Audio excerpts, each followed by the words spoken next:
in my brain. There we go. Awesome. One step at a time. Let's see, team name.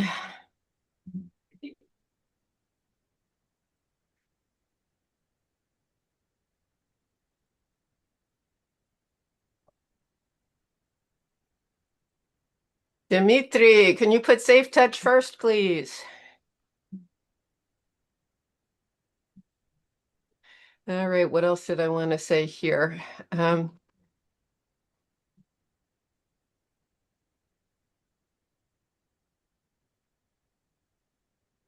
PG, please add your company name and then your full name. I forget. 1 second, Alexandra. We were just about to do it. We have another 3 minutes to get to that. You Please have don't. another 3 minutes. It's all very We true. are not yet late. 1 moment. Okay. Let's see. Let's see. If you have a what? Give us a second because I'm actually together with Alexandra Butla here. So we're 2 in 1, but let me see. Two Rename. in one.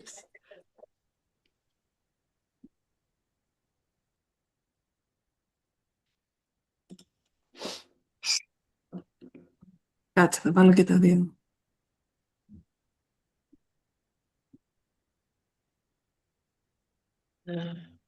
Okay. Do you... There we are. Hello. We are two Do in you, one. do you, now, tell us now, do you want the last names as well? Uh, Might be too long. not unless you want me to slaughter it. No worries, no. We're making fun of Alexandra Coppola because you're very strict with us. It's all on Anyway, me. It's all on me.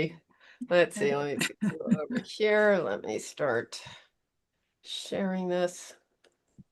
Go away. All right. That's smaller. Now we can mute ourselves. Oh, yes. Muting is a good idea.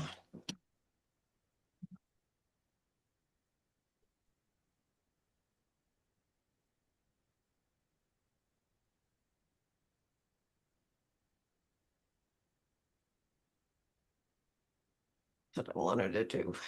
Oh, I have to upload stuff, don't I? Okay, chat to everyone. Aired. Oh, good. Well done.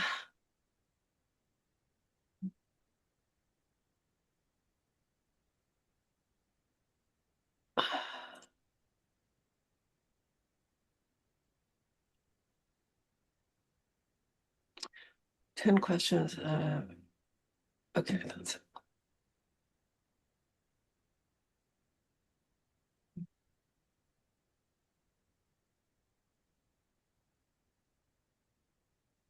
All right.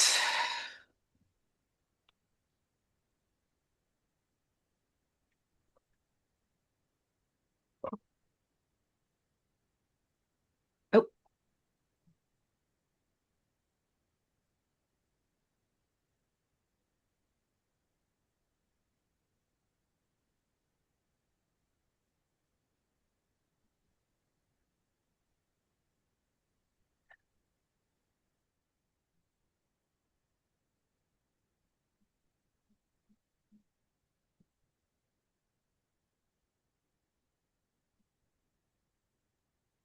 And I will be back in 2 minutes. okay. It's 10 o'clock. Do you want me to start or wait Yes, till you of get course, back? you can start. Yes, of course, you can start. Do we have a quorum here?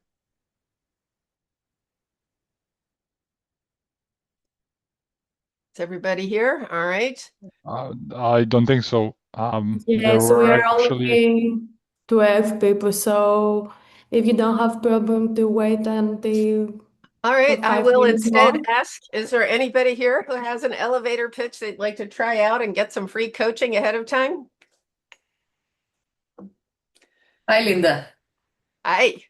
Nice to see Do you you. have Yeah, do you remember me? Yes, indeedy. Alagru, so awesome to have you back, have that back with us. And I'm going to yell at you anyway. Put your company name first. Company name. Oh, shit. Yeah, Okay, hold on. it's okay. You're not alone. Okay. It's so cool to have you here, though. How's everything going? Yeah, it's really nice to see you again. It's really nice to see you again. You're looking well. Obviously, startup life agrees with you. Yeah, okay. Let's see how that goes in a few years. Okay, thank you so much for changing that. Yubisha, please put ultrasound first. Yes, on it Giorgio, now. serious mind first. We're going to try to make life easier for our friend Alexandra so she doesn't have to work too hard later on. All right. I can give it a go if you're all right. Like a 3 minute. You want the elevator piece, like 1 minute or 3 The 1 minutes? minute, yeah.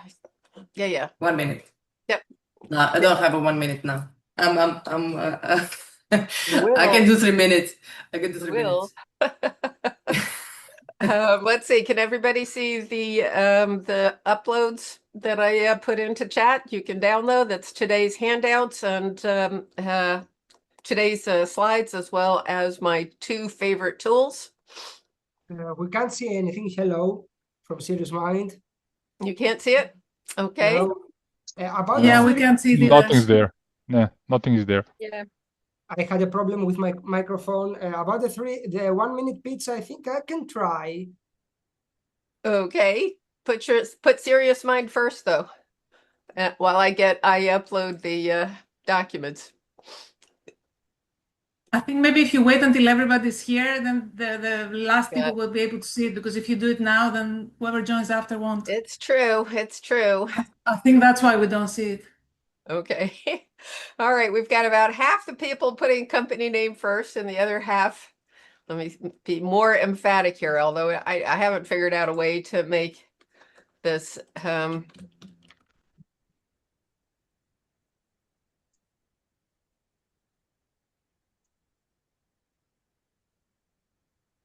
I'm betting that's not going to make any difference at all, but it could. You never know. All right. So I'm sorry. Spiridon, you said you had a pitch. Was that the right person I'm thinking about, or everything's keep moving? Who said they had a pitch? Oh no, was it Giorgio? I can't remember. Yeah, I said I have. All right, hit me up. So, in Serious Mind, we make smart personality assessment through Serious Game using artificial intelligence we built for HR companies and vocational guidance counselors. All right, that I didn't get most of that, but it sounded like a laundry list of what you do. Is that right? Yes. All right, that's not a pitch. That is a description. That's a product brochure kind of a thing. But of course you haven't been coached on anything yet, so it's not surprising. It's very typical kind of an approach. So tell me again. So what is the problem that you are solving? We improve the way the personality assessment is being done, because right now it's being done with mundane questionnaires that is full of bias. Okay. And so how much are people paying right now to do that, fix that particular problem? Around 40 euros per person. Okay. And so they're willingly parting with 40 euros per person to get not good results. Yes. Awesome. That's great. And now you know they've got a budget to pay for a new solution. Okay. And let's see, what else do I want to add? So I'm really sorry, your mic is not awesome, so I've had a lot of trouble hearing the different business. Are you using AI, or what are you using to improve it? We build our own AI, 2 different models of AI, and we utilize data from serious games, from digital escape rooms, so that we make the personality assessment. Okay, and so people use this for hiring, for promoting people, for hiring and vocational guidance. okay. And all right, and I assume you want to do this as some kind of a subscription model. Per report. All right, so I'm not going to get into a lot since I don't want to wait too much longer before we actually get started. We have a lot of material to get through, believe it or not. So let me just try this and say that, hi, my name's Linda Plano. I am the CEO at Serious Mind. Sorry, Giorgio. I am the CEO at Serious Mind, where we understand the high cost to companies of hiring the wrong people or not being able to help them to succeed in their positions. There are so many solutions to this out in the world. Everybody tells you that this personality test or that other issue is going to fix everything, right? Doesn't work because we don't understand the subconscious bias that goes into all of these modifications. Serious Mind, we have developed a proprietary AI that draws on kinds of capabilities in order to deliver tests and assessments that will give you non-biased, honest, actionable information about each person without disrupting their privacy. We're really excited about getting this out to companies in the next 6 months. So we're raising 50,000 euros in order to complete the first beta test. Okay, so did that give you any ideas? Yeah, a lot. Yeah, it was All great. right. Excellent. Well, my darlings, this is the kind of work you're going to learn how to do for yourself for the rest of this 8 hours. I know 8 hours seems like a hell of a long time to dedicate to just little old me, but I'm going to do my best to make this a valuable experience for you, to give you my favorite practical tips and tools to do the kind of analysis we've done there. You're even going to have a chance to do some of your own coaching. All right, let's see. Thank you to those of you who have A, put your team name first, and B, turned your video camera on. I'm sitting here in Boston, Massachusetts, and so it's nice to be talking to actual people instead of just to my computer. Well, I talk to my computer all the time, so I guess that would be okay, but it's much nicer with real human beings. All right. Welcome. My name is, in fact, Linda Plano, and I have the best job in the world because I get to work with smart, creative, and passionate people just like you guys and help you make your dreams come true. In fact, I've worked with over 1,000 innovators over the years, and they've gone on to raise over $1.7 billion. Today and tomorrow, we're going to go step by step through my tried and true method for translating your value proposition into a clear, concise, and compelling pitch for investors, customers, partners, whoever it is you most want to reach. And if you follow this process with hard work, vision, and integrity, you're going to have the best pitch for your business that you've ever had. And that is a promise. All right. I hope that makes you feel like you're in the right place and that Linda has her cursor on the right monitor. There we go. Oh, I do want to say special thanks. This is actually year 14 that I am teaching a cohort from the StartSmart SEE or the MIT Enterprise Forum of Greece or SEE since 2013, every single year. Thank you so much. It's been some of my favorite clients, and boy, I had the opportunity to do this live in Greece a number of times. So thank you very much. Great organization. People, please use the sponsors of this program. That's how we keep it going and growing every year. Okay, so what we're going to do is we're going to start off with what is it that you want to accomplish? Because if you're not clear on that, you can't do anything else. You can't write a great pitch if you don't know what you want. I know that sounds a little weird, but it'll make more sense soon. And the context we need to put it into is to make sure that we are framing what you want in terms that will make sense to your audience. And then we're going to move on to the 10 simple questions every pitch should answer. That will help us to tell a complete foundational story about your company. And then finally, I'll be giving you some of my favorite tips and tools. Now, the time frame I like to teach this workshop in, believe it or not, is actually 16 hours. I have to cut out a bunch of stuff, obviously, to put it into 8 hours. I am going to try to give you the full treatment for the first 3 questions of the 10. We shall see where I'm at by the time we get to the end of this session. But the fun part is that we're also, well, you're going to learn my favorite tools here. And then these 10 questions get broken down into these 3 categories. And what you see here is we're going to do coaching at the ends of groups. Now for today, I'm going to try to do the coaching at the end of each of these 3 questions. We're going to try to do 4 through 10 and 2 more coaching sessions tomorrow, but it all depends on how today goes, how fast the time goes by. Okay.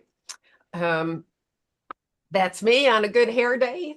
I am, in fact, a scientist by training. My BS is in physics and my PhD is in material science and engineering.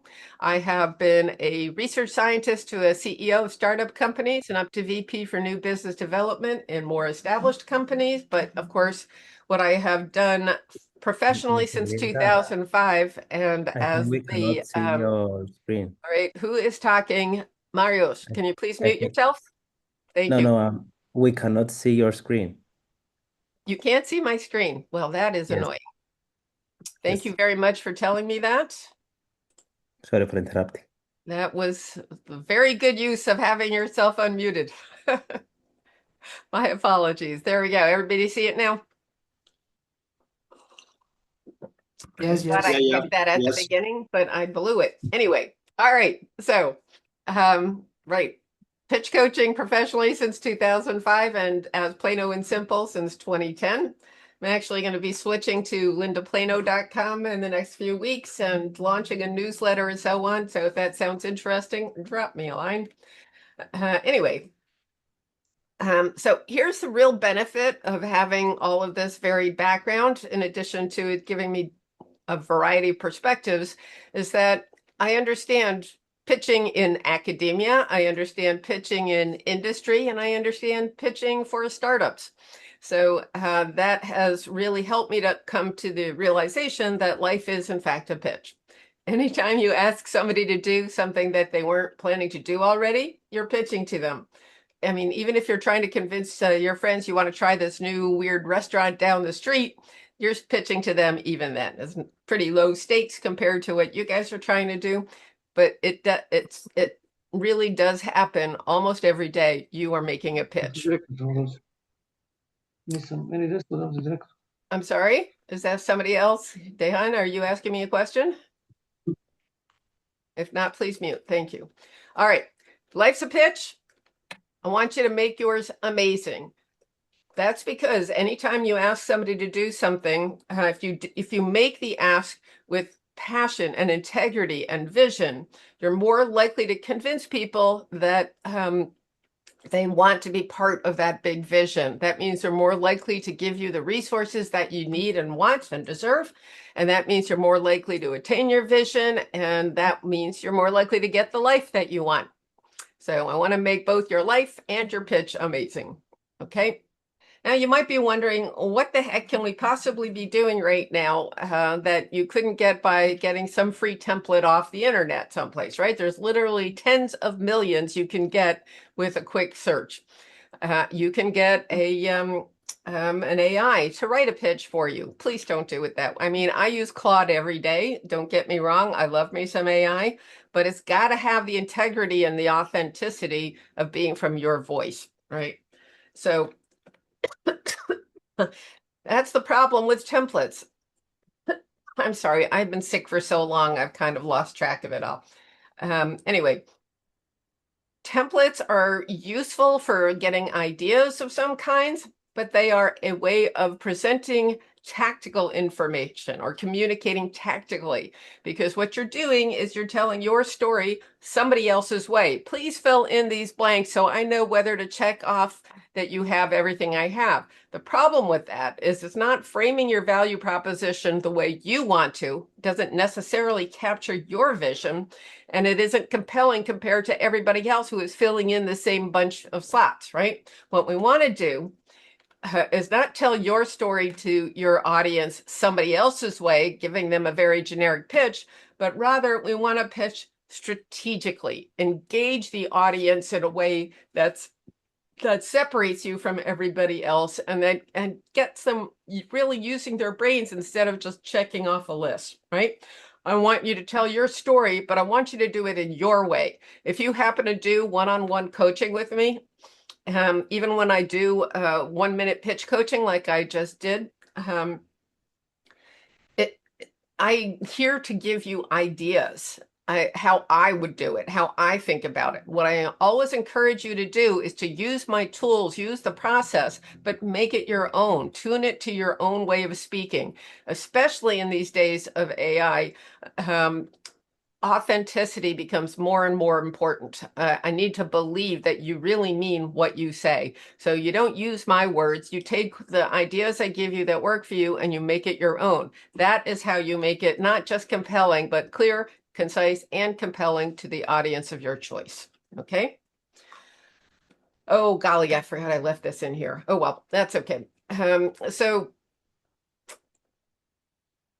I like to think of it as the way your strategy has to drive your tactics, not the other way around. It's really easy to get into the habit of just trying to do what you have to do today, right? There's so many demands on you. You're doing so many things you're not used to doing by yourself if you come out of a corporate environment and so on. But let's say that you've got this big goal that you want to get to. You've got a strategy for getting there and some tactics. Well, in the meantime, you've got to have a bunch of other goals, which means each one of them has to have a strategy to get there. And as you go through it all, you need to think about, what is it that I mean? What is it I want to accomplish with each of the tactics I'm using? So if I'm going to a trade show or a conference, you want to make sure that you're not just showing up with your generic materials and talking to people generically, whoever comes by your table. You want to prioritize and target. You want to customize wherever possible. You want to have customized pitches. You want to make sure that you are meeting with your targets, not just with whomever comes by or you happen to run into. You want to follow up. You want to do a post-mortem. You want to look at what were the mistakes we made? How can we do it better the next time? And so on. So that's the difference between being tactical and being strategic. And that's why having a strategic approach to pitching is important. So the next big question is, so why is it that we pitch exactly? I thought I was supposed to pitch to get money. What are you talking about, Linda? Well, I think of it sort of like real estate. Top 3 things in real estate: location, location, location, right? Top 3 things in pitching are get the next meeting, get the next meeting, get the next freaking meeting. Here's the key. People invest in people whom they know, like, and trust.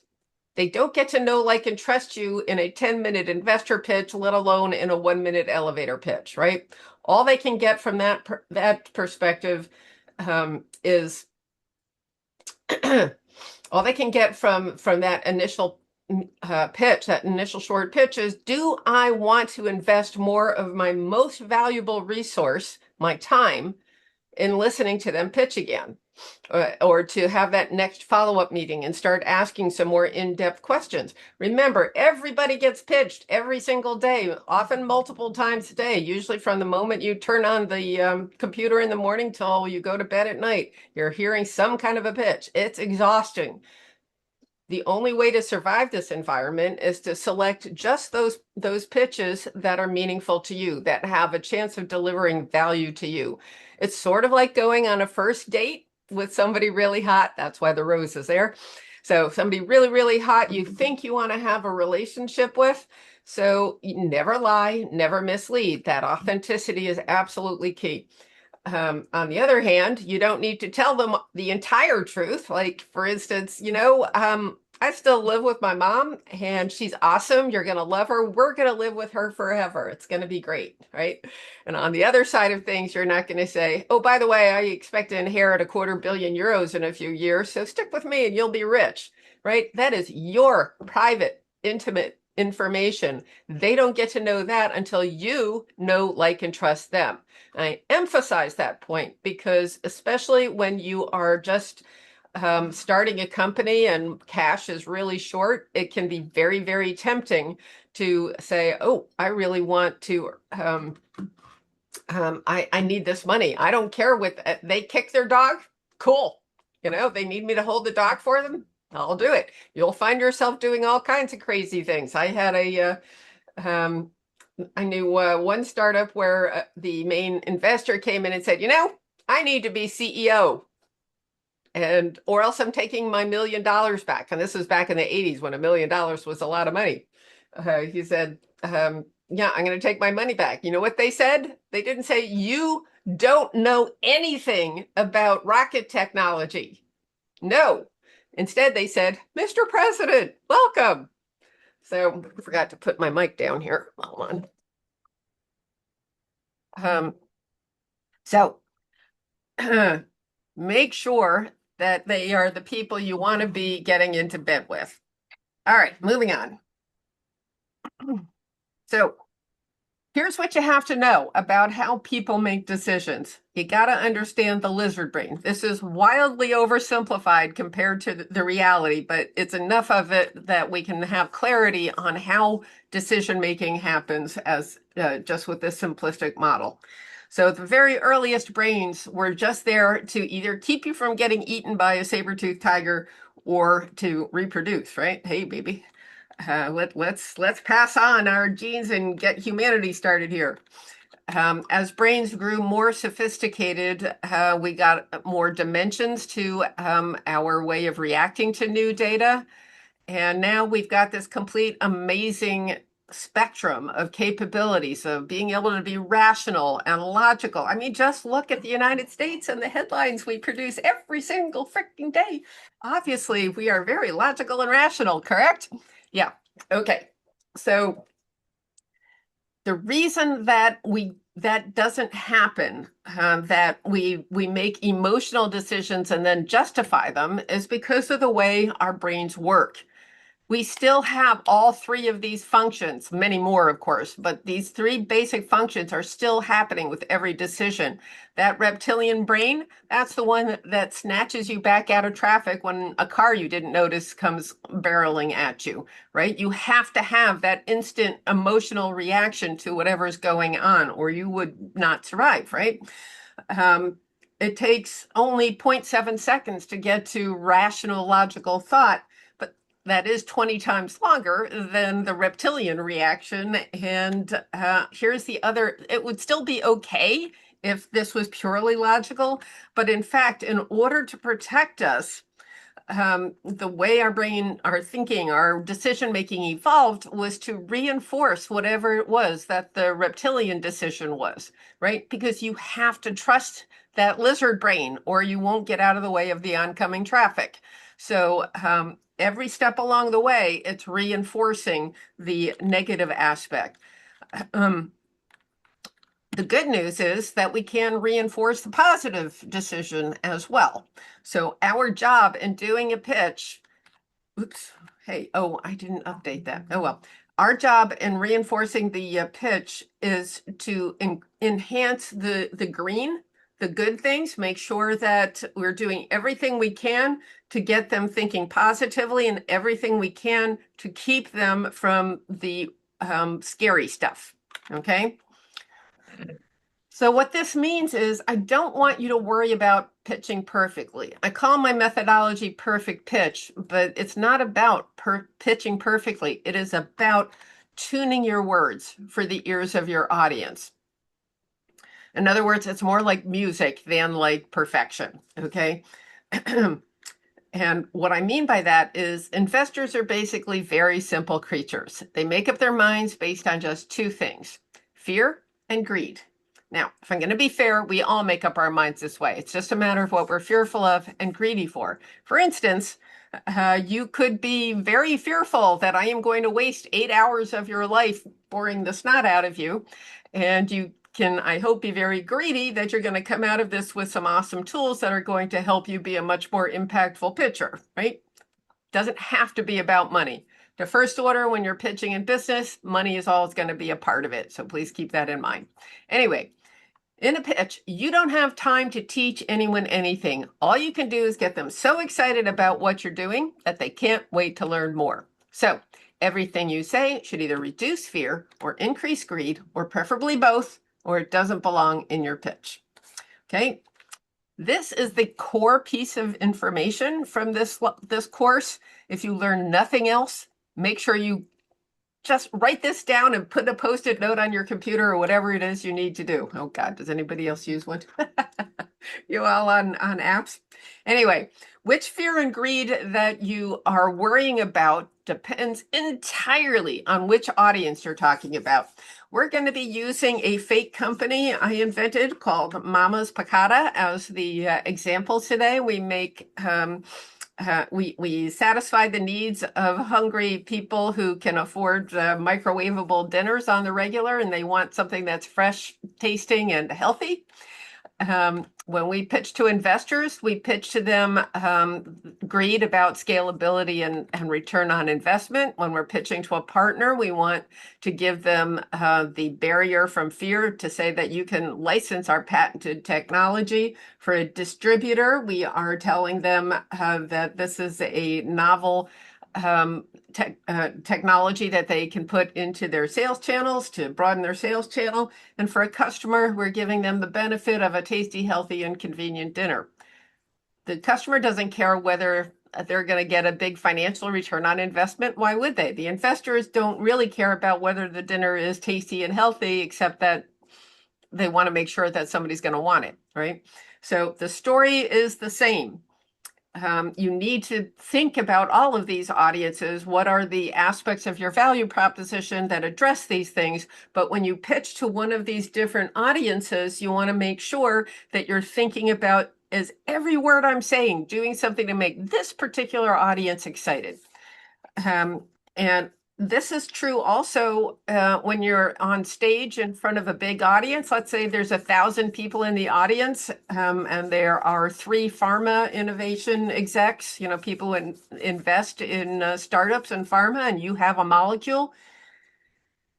You want most of your pitch to be accessible to such a broad audience. 1,000 people is going to have people who have no idea about your technology. But you also want to make it sophisticated enough. You want to have the right wording in there to show them what's going to make a difference to those 3 executives. And most important is you want to tailor your ask. What you ask those 3, what you ask that audience for is just what those 3 can give you, right? Because you don't want to talk to 997 people who can't help you. You want to talk to the 3 that can, all right? Think about the audience. I may repeat this a few times.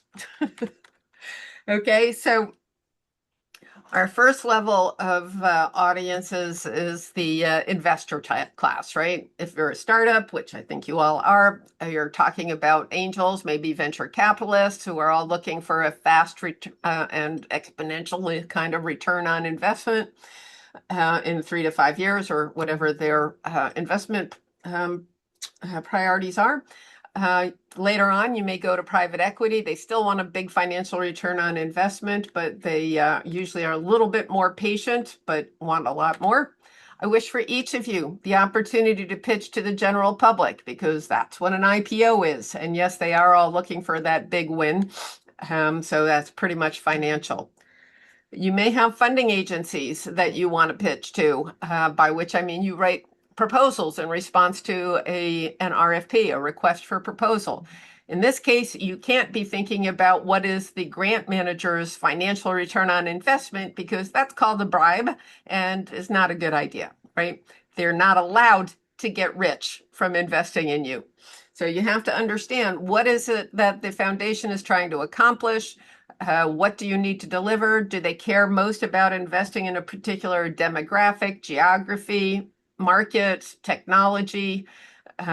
Does the grant manager get judged on the level of technology or on making sure they spend all the money they've got in their budget for the year? What's important? You have to actually analyze each grant manager to understand all of that. And if you can, go and talk to them. Usually there's a blackout period when you can't talk to grant managers, but before that, go there. Talk, find out what they're interested in, see what you can find out to properly frame your abstract so that they want to read more. Your board of directors, you're probably mostly too small to have a real board of directors just yet, unless you're incorporated. But once you do, remember they are investing their time and possibly some of their money in your company, and they want you to be a big fat success. So you have to be framing your board meeting presentations in such a way that they agree with you, or they give you valuable information or introductions or something like that to help you accomplish what you're pitching to them. A board meeting is also a pitch, in other words. Partners and collaborators, employees, I could go on and on about all of this. Each one deserves you to put the time and effort into thinking about what their fear and greed is. Now, you actually were the first investor in your company, right? You were the one who decided it was worth your time, your blood, sweat, and tears, your reputation, your career, and, next month's mortgage or rent or whatever you've got going on in order to make this company a reality. You've already addressed your own fear and greed, if you think about it. And I encourage you to go ahead and write down what that is at some point. But beyond you, we're still missing the single most important investor in this bottom triangle here, and that is customers. Because if you can't convince enough people to give you their hard-earned money for your products and services, then you don't have a business, and none of these other guys matter at all, right? Everything comes down to, are you making a customer happy? And so you'll find that that's pretty much the center, the heart of everything that we do. Remember that each person listening to you is investing their time, the one thing they cannot get more of, so they are trusting you not to waste their time. Make sure that you provide them with that. Don't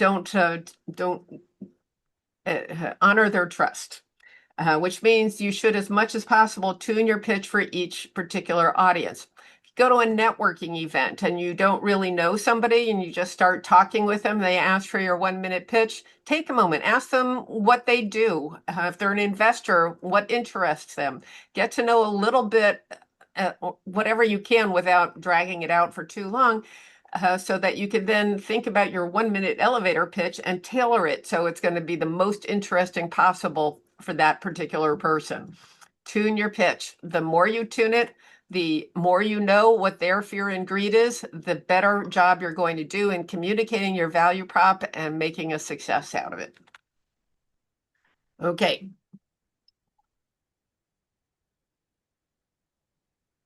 Three things I want you to do every time you pitch, okay? Number one, introduce yourself. And by that, I mean name, title, company name. Okay, I need to know who you are. You wouldn't just walk into a cocktail party and start talking randomly to strangers, right? You'd introduce yourself first. They'd introduce themselves. Well, we don't really have that that luxury here, but you can at least introduce yourself. I'm going to react or listen to your information differently if I think you're a developer at the company or you're the CEO. Are you somebody who is in a decision-making position? Are you somebody who's got the technical heart of the company? How I think about your information is going to depend on what your level of decision making is and what your level of expertise is.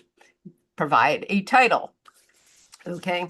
A lot of startups, early startups are like, well, we don't need a CEO or a CTO. That's ridiculous. We're 3 people. It's not about taking titles and being so excited about how brilliant you are. That's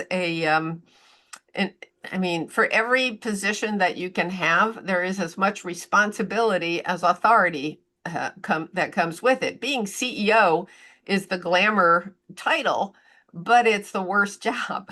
I mean, depending on what you want out of life, right? Because your job as CEO is to not ever be in the office. Well, that's not entirely true, but you're supposed to be out there every single day pitching. If you don't like pitching, don't be the CEO. It's your whole job to be the face of the company, right? Yes, you set strategies and network and manage the internal hiring and firing and politics and what have you.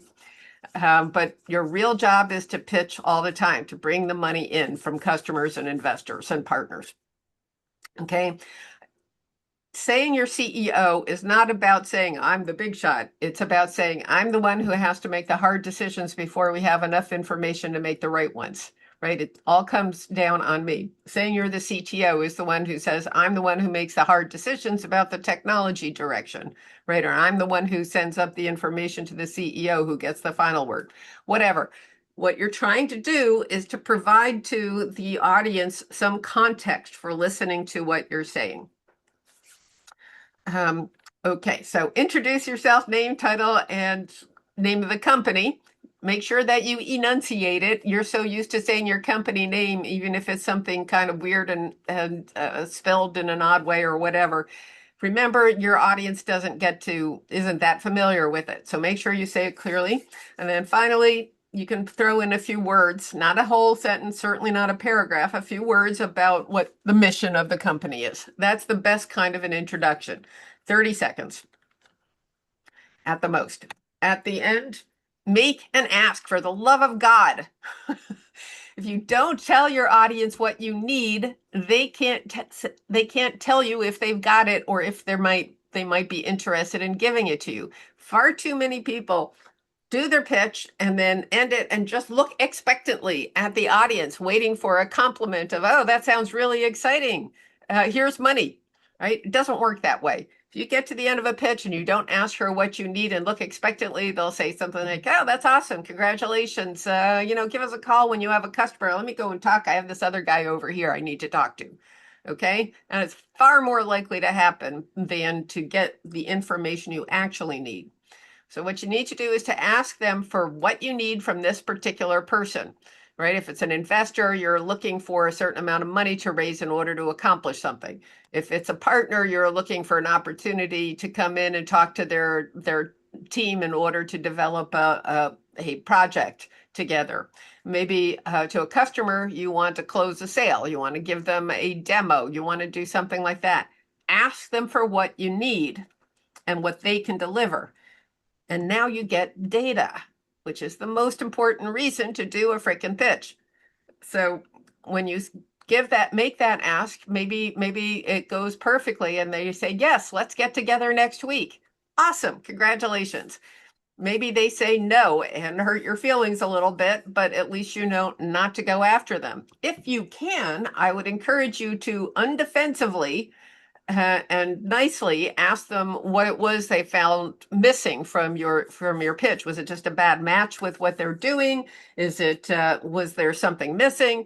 That way you get to improve your pitch each and every time. But you have to ask it without being defensive, because otherwise they're not good. They'll just be like, yeah, oh, it was awesome. It's just not a good time for us. See ya.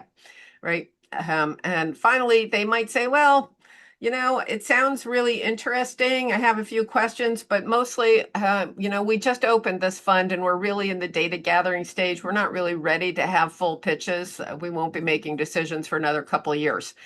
If they say something like that, now you can ask them for the same kinds of advice. But more importantly, what will often happen when you do that is they'll say, but you know who I know who's got some interesting opportunities? Or you can even ask them, do you know anyone else who might be interested? Then they can say, let me come, who's here today that you absolutely have to talk to? That's an awesome win, right? Because you've just expanded your network. You've been not a jerk to the guy who told you no.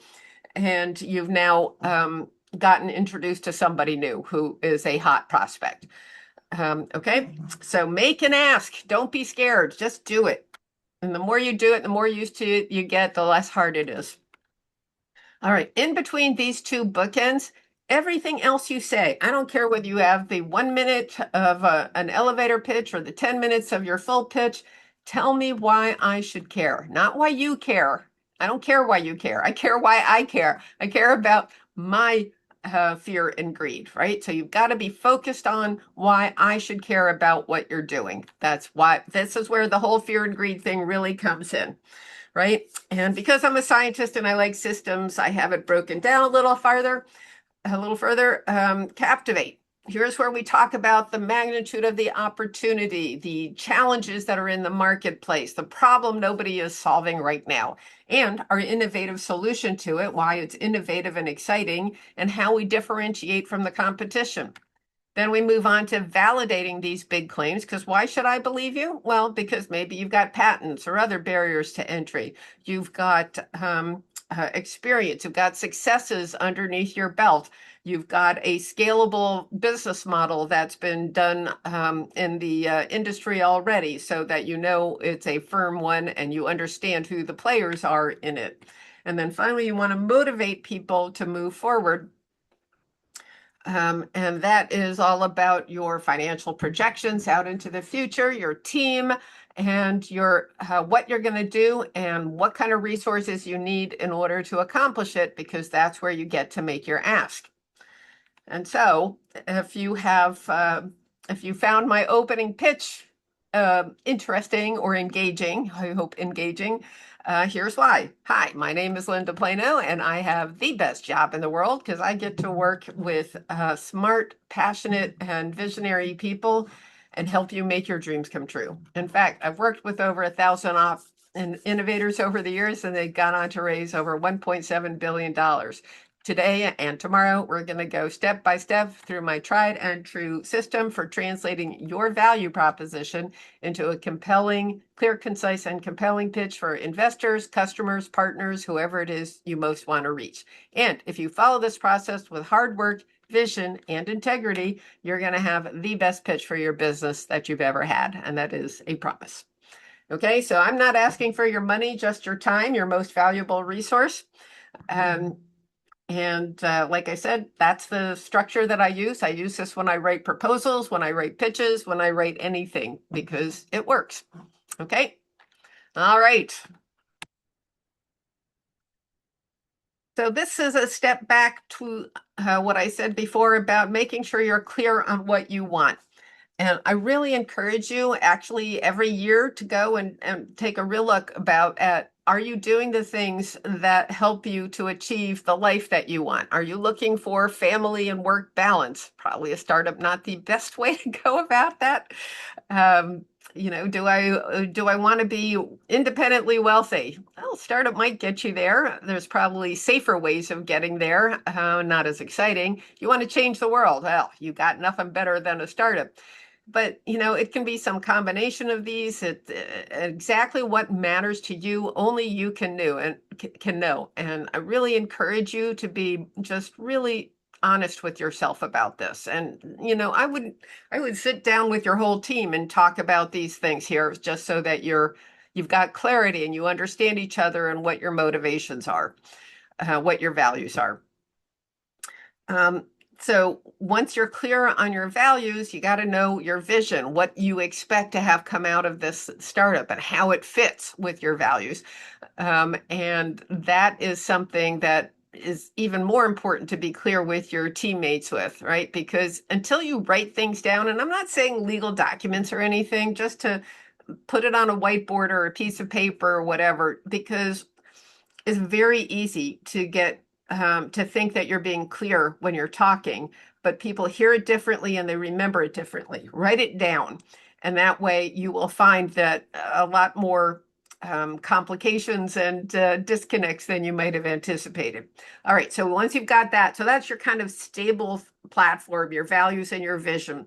Now you got to think about, what's the next thing I need to move this company forward? And what do I want out of meeting with these people? This clarifies who you need to get it from. And now you need to do the hard work of knowing what they want. Now, you're not going to be able to access as much of that as you get from yourself and your teammates. You don't know these people as well, but you can go on their websites, their apps. You can go and track their social media. You can talk to, especially with investors, if you can, I would go and talk to the CEOs they've invested in before to find out more about them. I know all of this is time and not time that you have, and maybe your network isn't very mature. That's a great reason to be part of this accelerator. It will help you to increase your network. Please leverage every one of those opportunities and get to know people who have been in the ecosystem for an extended period. They will help you. Almost everybody who does startup companies wants to help out people who are new here. So take advantage of that. Observe what they do. Don't just take their statements about what their mission and their vision is. Be careful that they actually execute on what they say they're going to do. Know what they want to accomplish. Know whether you fit within that. If you do, now you can set up that meeting, but make sure that you got clarity on what they want to get out of this meeting. I don't know if all of this seems super obvious to you, and maybe you all do this all the time, but my experience is it gets very easy to just not worry about that and just say, we got to raise money, got to raise money, got to raise money. Let's go meet with this, and the other person. I encourage you to be more selective and more focused on getting meetings with the right people, okay? Because when you get the right people in the room with the right other people, a great pitch builds a bridge between you, between people who share vision and values. Motivations can be completely different. That's totally fine. But as long as you share values and vision, you have a better shot at making a success and wasting less time arguing about what you should do and more time about how to get the resources needed in order to take the next step. Okay. Okay, so this brings us to my first example here. This is this mess here is what I often see with title slides. And so the logo, if I even see a logo for the company, they put a little tiny one up in one corner. There's a whole bunch of accelerators and prizes and other things that people have taken care of in have participated in. My feeling, if I'm an investor, seeing a company list a whole bunch of accelerators and competitions, and obviously I think accelerators are a great thing. Competitions are a good thing, especially if you wind up winning money. Awesome. However, as an investor, I see a bunch of logos about other stuff you've been doing, my first thought is, who's staying at home and getting the work done? All you're doing is running around and trying to raise your profile. Okay, so I put this, if I put them in at all, I put them in when I'm talking about traction or the plan, what we've accomplished so far and so on. I don't need to see a picture of the product. People can take in information by reading, by seeing, or by hearing. Okay, they cannot process information from multiple dimensions at the same time. So if you put too much information on here, they don't know where to look. They're processing this or they're reading that. They're not listening to you. Okay, I mean, you can look at a picture and hear things, obviously, but reading and listening at the same time is not possible. So don't overwhelm them. Save this for when you get to the good stuff. Make your title slide boring. I'll show you in a moment. The people listed as pitching should be just the person who is doing the pitch, right? After your pitch is over and they've listed 12 other pitches at the competition or the trade show or whatever, do you think they're going to remember which one was who? Don't distract them with that. Make it easy for them to remember, oh, that's right, that was the name of the person I listened to. I don't need to see a picture of that person at this point. You've got a team slide that has that information on it, presumably. Take it easy on the taglines. I like a tagline that tells me why I should care, not one that tells me what you should do. What you do is almost irrelevant. Okay, and I say that as a scientist. Okay. So right. So were you listening to me while I was trying to tell you all that stuff, or were you looking at all the different stuff on the slide? Okay. This is what I consider a great opening slide. It makes me really focus. It gets my branding out there. It's got my name, my position, and why you should be listening to me, because I'm delivering gourmet food in just minutes. And that is music to the ears of most busy people. Am I right? Okay. Oops. All right, so let's just take a couple of minutes here. It'll probably be more like I'll check in with you in 2 minutes. But just take a moment, because for the rest of this workshop, I want you to be thinking about or framing every edited pitch in terms of whatever this audience is. You may have several of these. I want you to prioritize. Just pick one, who they are, what their fear is, and what their greed is to the best of your ability. Okay.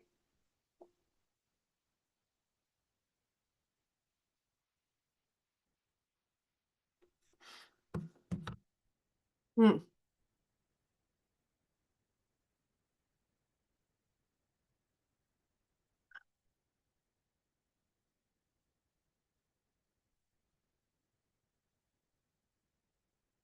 Oops.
Okay, about 2.5 minutes left. FYI, I have just uploaded the handouts into chat. Alexandra, you're very polite. I have given you co-host status this time. Sorry, I didn't complete that. And can you do me a favor? There's still a lot of people, or do yourself a favor, actually. There's a lot of people who still haven't done their names in the proper order. I think, FYI, everybody, I'm going to ask Alexandra to change it so that you've got the company name first and then your given name so that we can more easily build a breakout sessions that represent what you actually, which company you're from.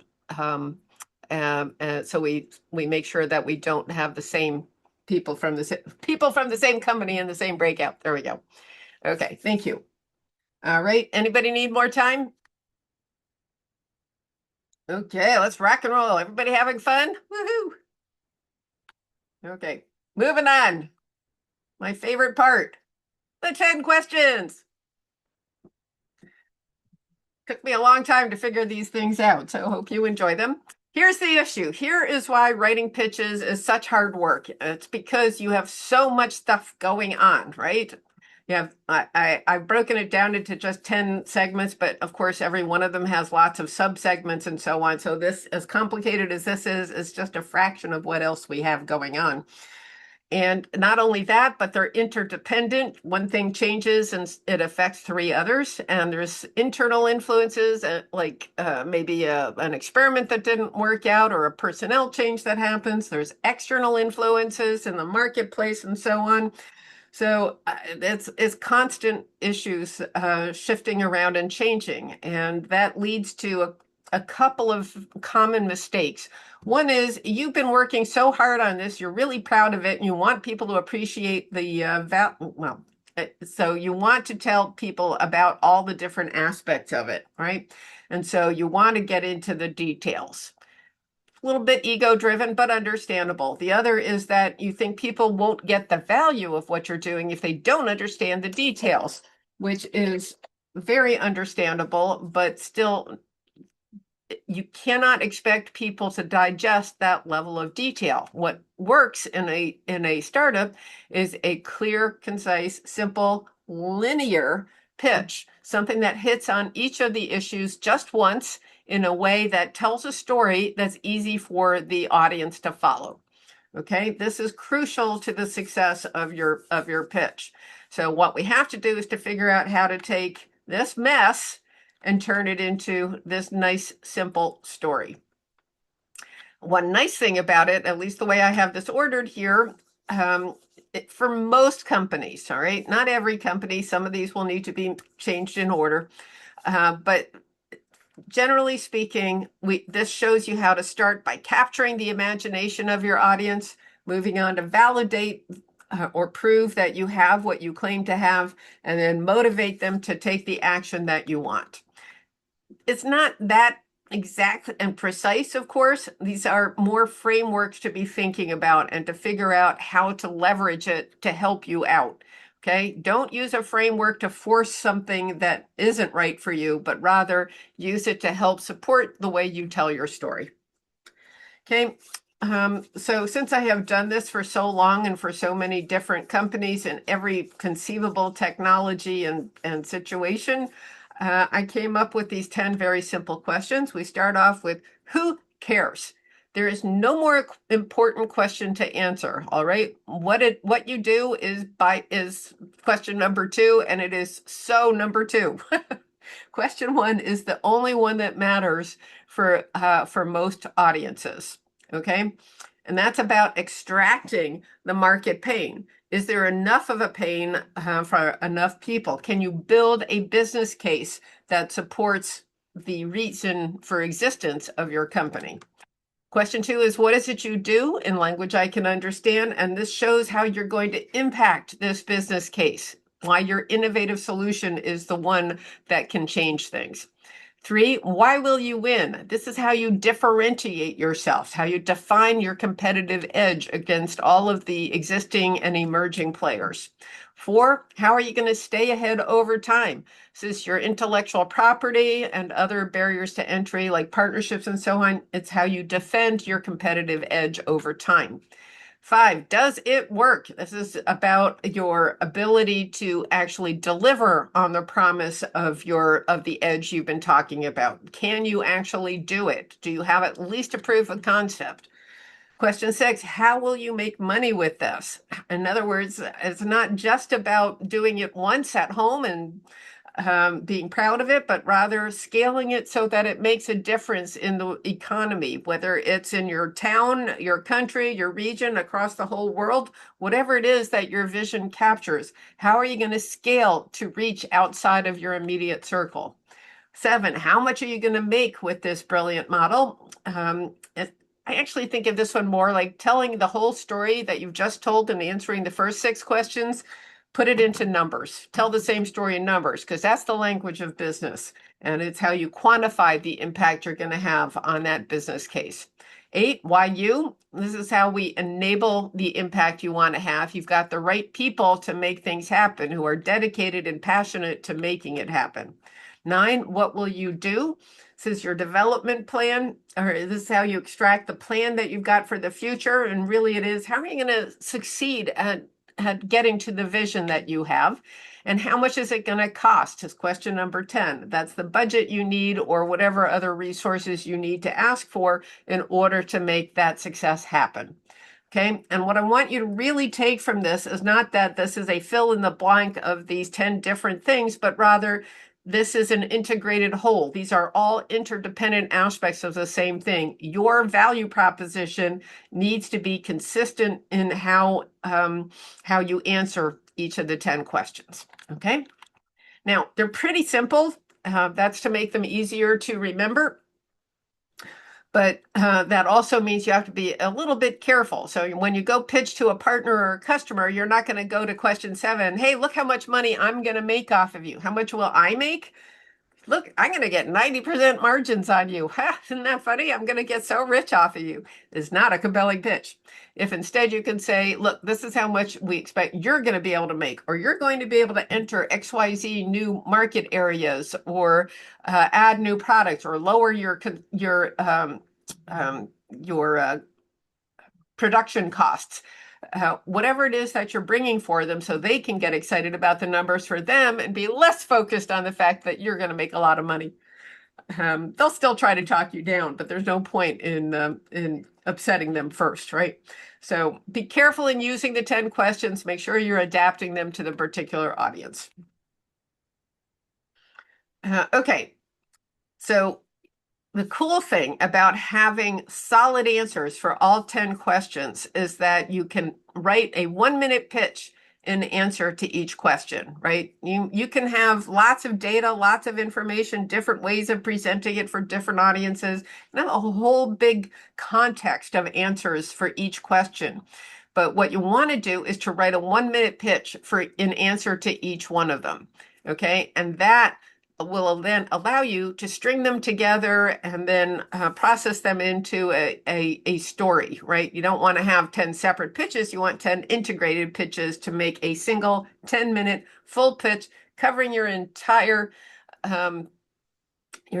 value proposition. I call that a foundation pitch. And then if you've got less time, oops. This is, I guess I had that from a year ago. Sorry about that. You're not coming to Boston. Please come to Boston. I'd love to see you. Anyway, when you have less time, you can't answer all 10 questions, right? So if you've got a 60-second elevator pitch or a 3-minute cocktail party pitch or 5-minute pitch or whatever it is you're going to be given allowed at the competition, then you can't answer all 10 questions. And the answer isn't to talk faster and faster so that you get every possible idea out to the audience as quickly as you can, because they will be worrying more about whether you are going to keel over from not taking a breath than they are going to be listening to the details of your pitch. Okay? Much better to speak more slowly, to put emphasis on certain concepts and so on. You don't have to teach anyone anything. You can't do it in this time frame. All you can do is get them so excited that they want to hear more. So you think about the audience, you think about who you want to reach, what you want to make the ask about, and then you pick out of the 10 questions, you pick the 3 to 5 that are the most relevant to this audience and the ones for which you have the best answers. You make the strongest pitch you can by extracting it from the 10-minute foundation pitch. Same goes for written pitches. You're doing a 1-pager, you're writing a proposal, and you have to write an abstract for it. Don't put a huge amount of text in place. Nobody reads anything anymore, as you know. Instead, you want the headlines and you want the graphics that will attract them and communicate core aspects of your value proposition. That doesn't mean I want just fluff and lies. This is not about selling a used car. You believe in your value proposition, right? You have a vision you believe in. Always have that integrity in everything that you put out there as a pitch. But you don't want to put everything. You want to put enough that they say, I need to talk to these people. You go to a trade show or a competition of some kind, and you make a 1-pager, those headlines, and crucially, branding and your contact information. I once did a beautiful 1-pager and realized, fortunately, just in time, that I'd forgotten to put contact information on it. That's the point. You want them to contact you, right? You may have noticed that I have the copyright and the name of my company and my email at the bottom of every slide. That is partly because I want to make sure that I'm branded on every page. I've got a logo on every page as well. Just so that if anybody gets hold of my slides, that it's at least clear that this is my content. But also because at most events these days, if somebody sees something they're interested in, what do? See, can you see? They take a picture with their phone, right? So if you don't have the branding and you don't have contact information on every page, you are putting up a barrier in front of that person to reach out and get hold of you, okay? So I encourage you to do that. I am the queen of PowerPoint, as I'm hoping you've picked up by now. I'm happy to demonstrate how to properly set up your footers and your slide masters and color themes and so on if we have time and interest.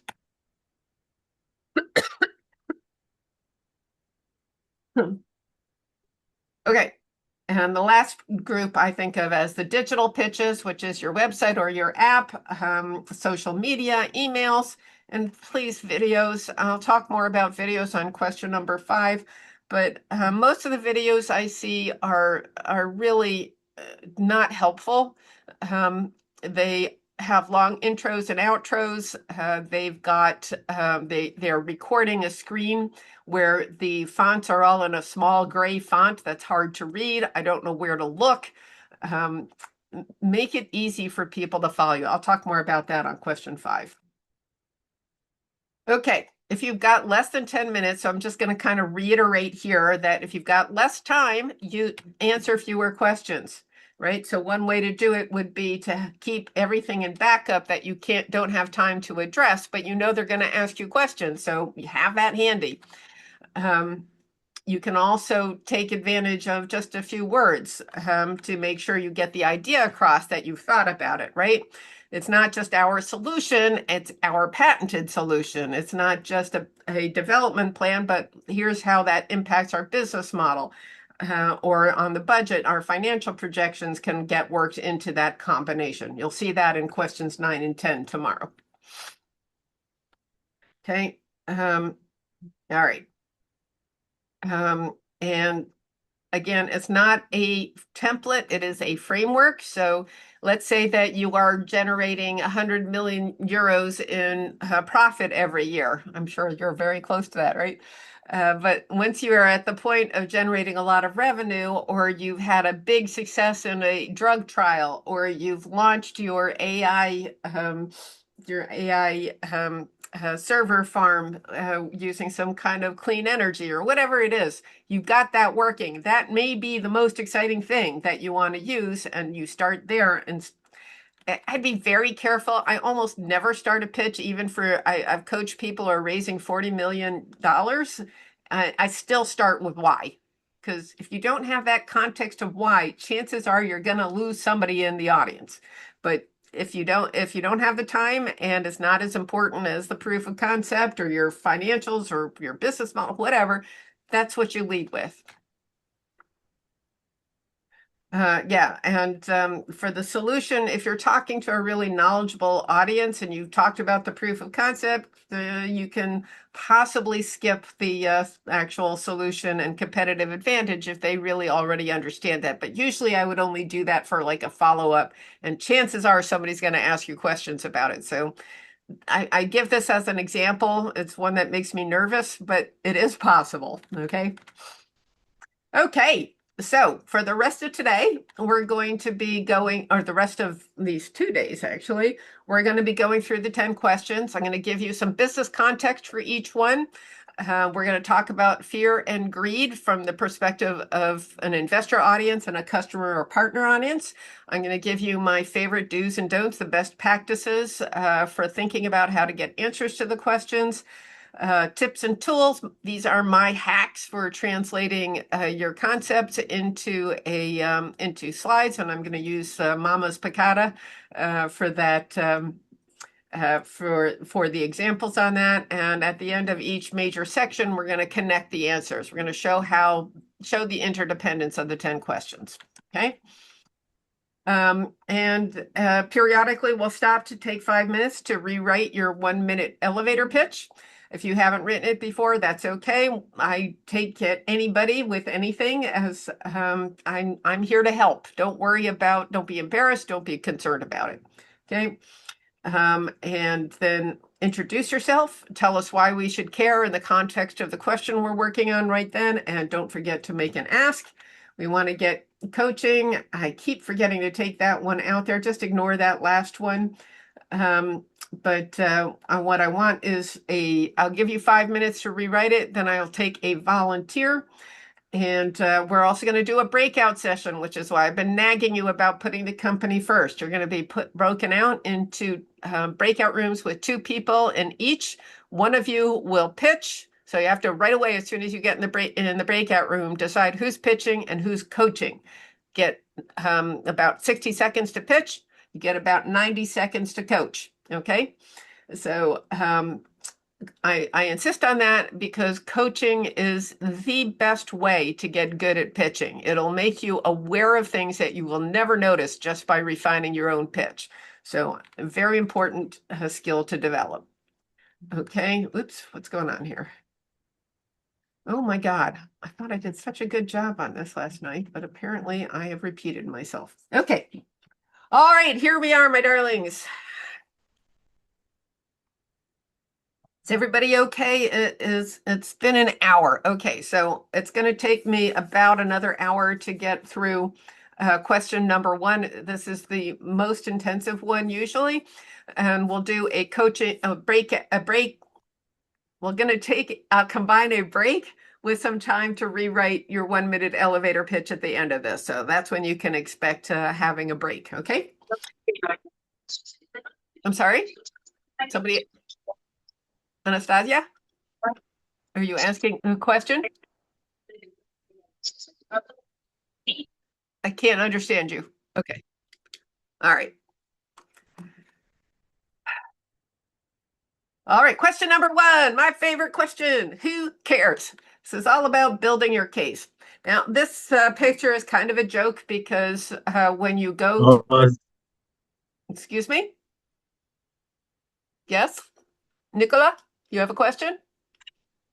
I just want to inform you that actually this link for the meeting is from 12, not 11, and we entered in the wrong link, so we missed 1 hour of this meeting. So That's a tragedy because it was just perfection except for all the mistakes I made.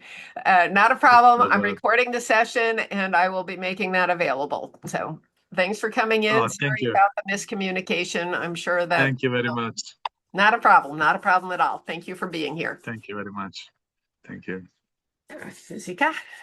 And don't forget to put your hand down because otherwise I'll keep coming back to you. Sure. Okay, great. And mute yourself, darling. Okay, so here we go. Who cares? Joke picture here because when you go to pitch to investors, typically they're not going to be this young, and they're most certainly, in my experience anyway, it won't be two women for every guy. All right, maybe this generation coming up will have some situations like that. But what is 100% to be counted on is this. Skepticism, right? These are people who are professional pitch audiences. They hear pitch after pitch after pitch, and they have limited time, money, and reputation, and they don't want to risk those on the wrong ones. Like if they invest in you, and what if the next Google walks in tomorrow and they've made their commitments to you? Now what do we do, right? So they are desperately wanting the next big thing, but at the same time, they're desperately not wanting to invest in the next Theranos or some zombie company that never goes anywhere, right? So what they have at least subconscious, but very often conscious list of red flags, things that mean they're not going to invest. And number one on that list is absolutely whether or not you are solving a real problem in the marketplace, right? What is the issue that you are trying to solve for them? What is the pain? What are people actually paying to deal with? And how many of them are out there? Because if I don't see an opportunity with a real challenge in it, then why am I going to bother listening to you? It doesn't matter. And I mean, it's heartbreaking in a lot of different ways, right? Orphan diseases very rarely get molecules for them because if there's not enough patients, it doesn't matter how badly they're suffering. If there are not enough patients to pay for the drug development, nobody's got $1 billion to spare to do the development.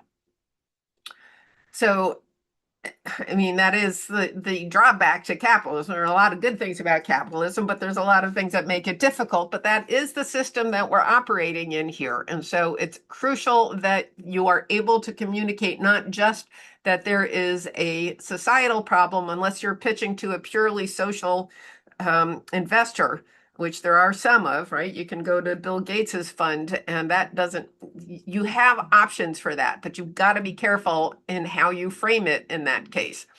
And eventually, nobody wants to pay for something that's going to be required to take money forever after. They're going to want something that that will be self-sustaining after some time. When I was the associate director for the Massachusetts Technology Transfer Center, our mission was to help any innovator in any nonprofit research institution to commercialize their technology.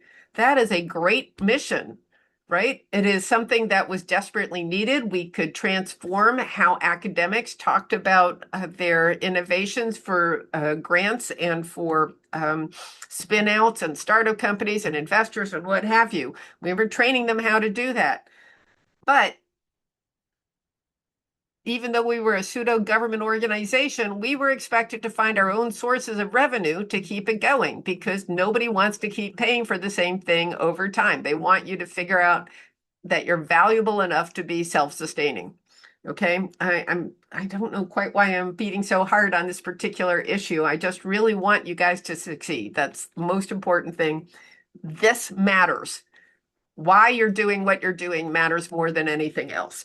Okay, if we're pitching to investors, their fear is that there are not enough people with enough of pain that they have enough money to pay to fix to support your startup. Okay, enough customers and enough pain with enough money. In other words, their fear is that only your mom and your best friend are going to buy one each of whatever it is that you're making. Their greed is that people will line up like they used to line up for new iPhones, with a line wrapping around the block 4 times while they waited 3 hours to get for their opportunity to throw money at Apple, right? Doesn't happen anymore, but that's certainly what they would love to have. Okay. For customers and partners, it's similar, of course.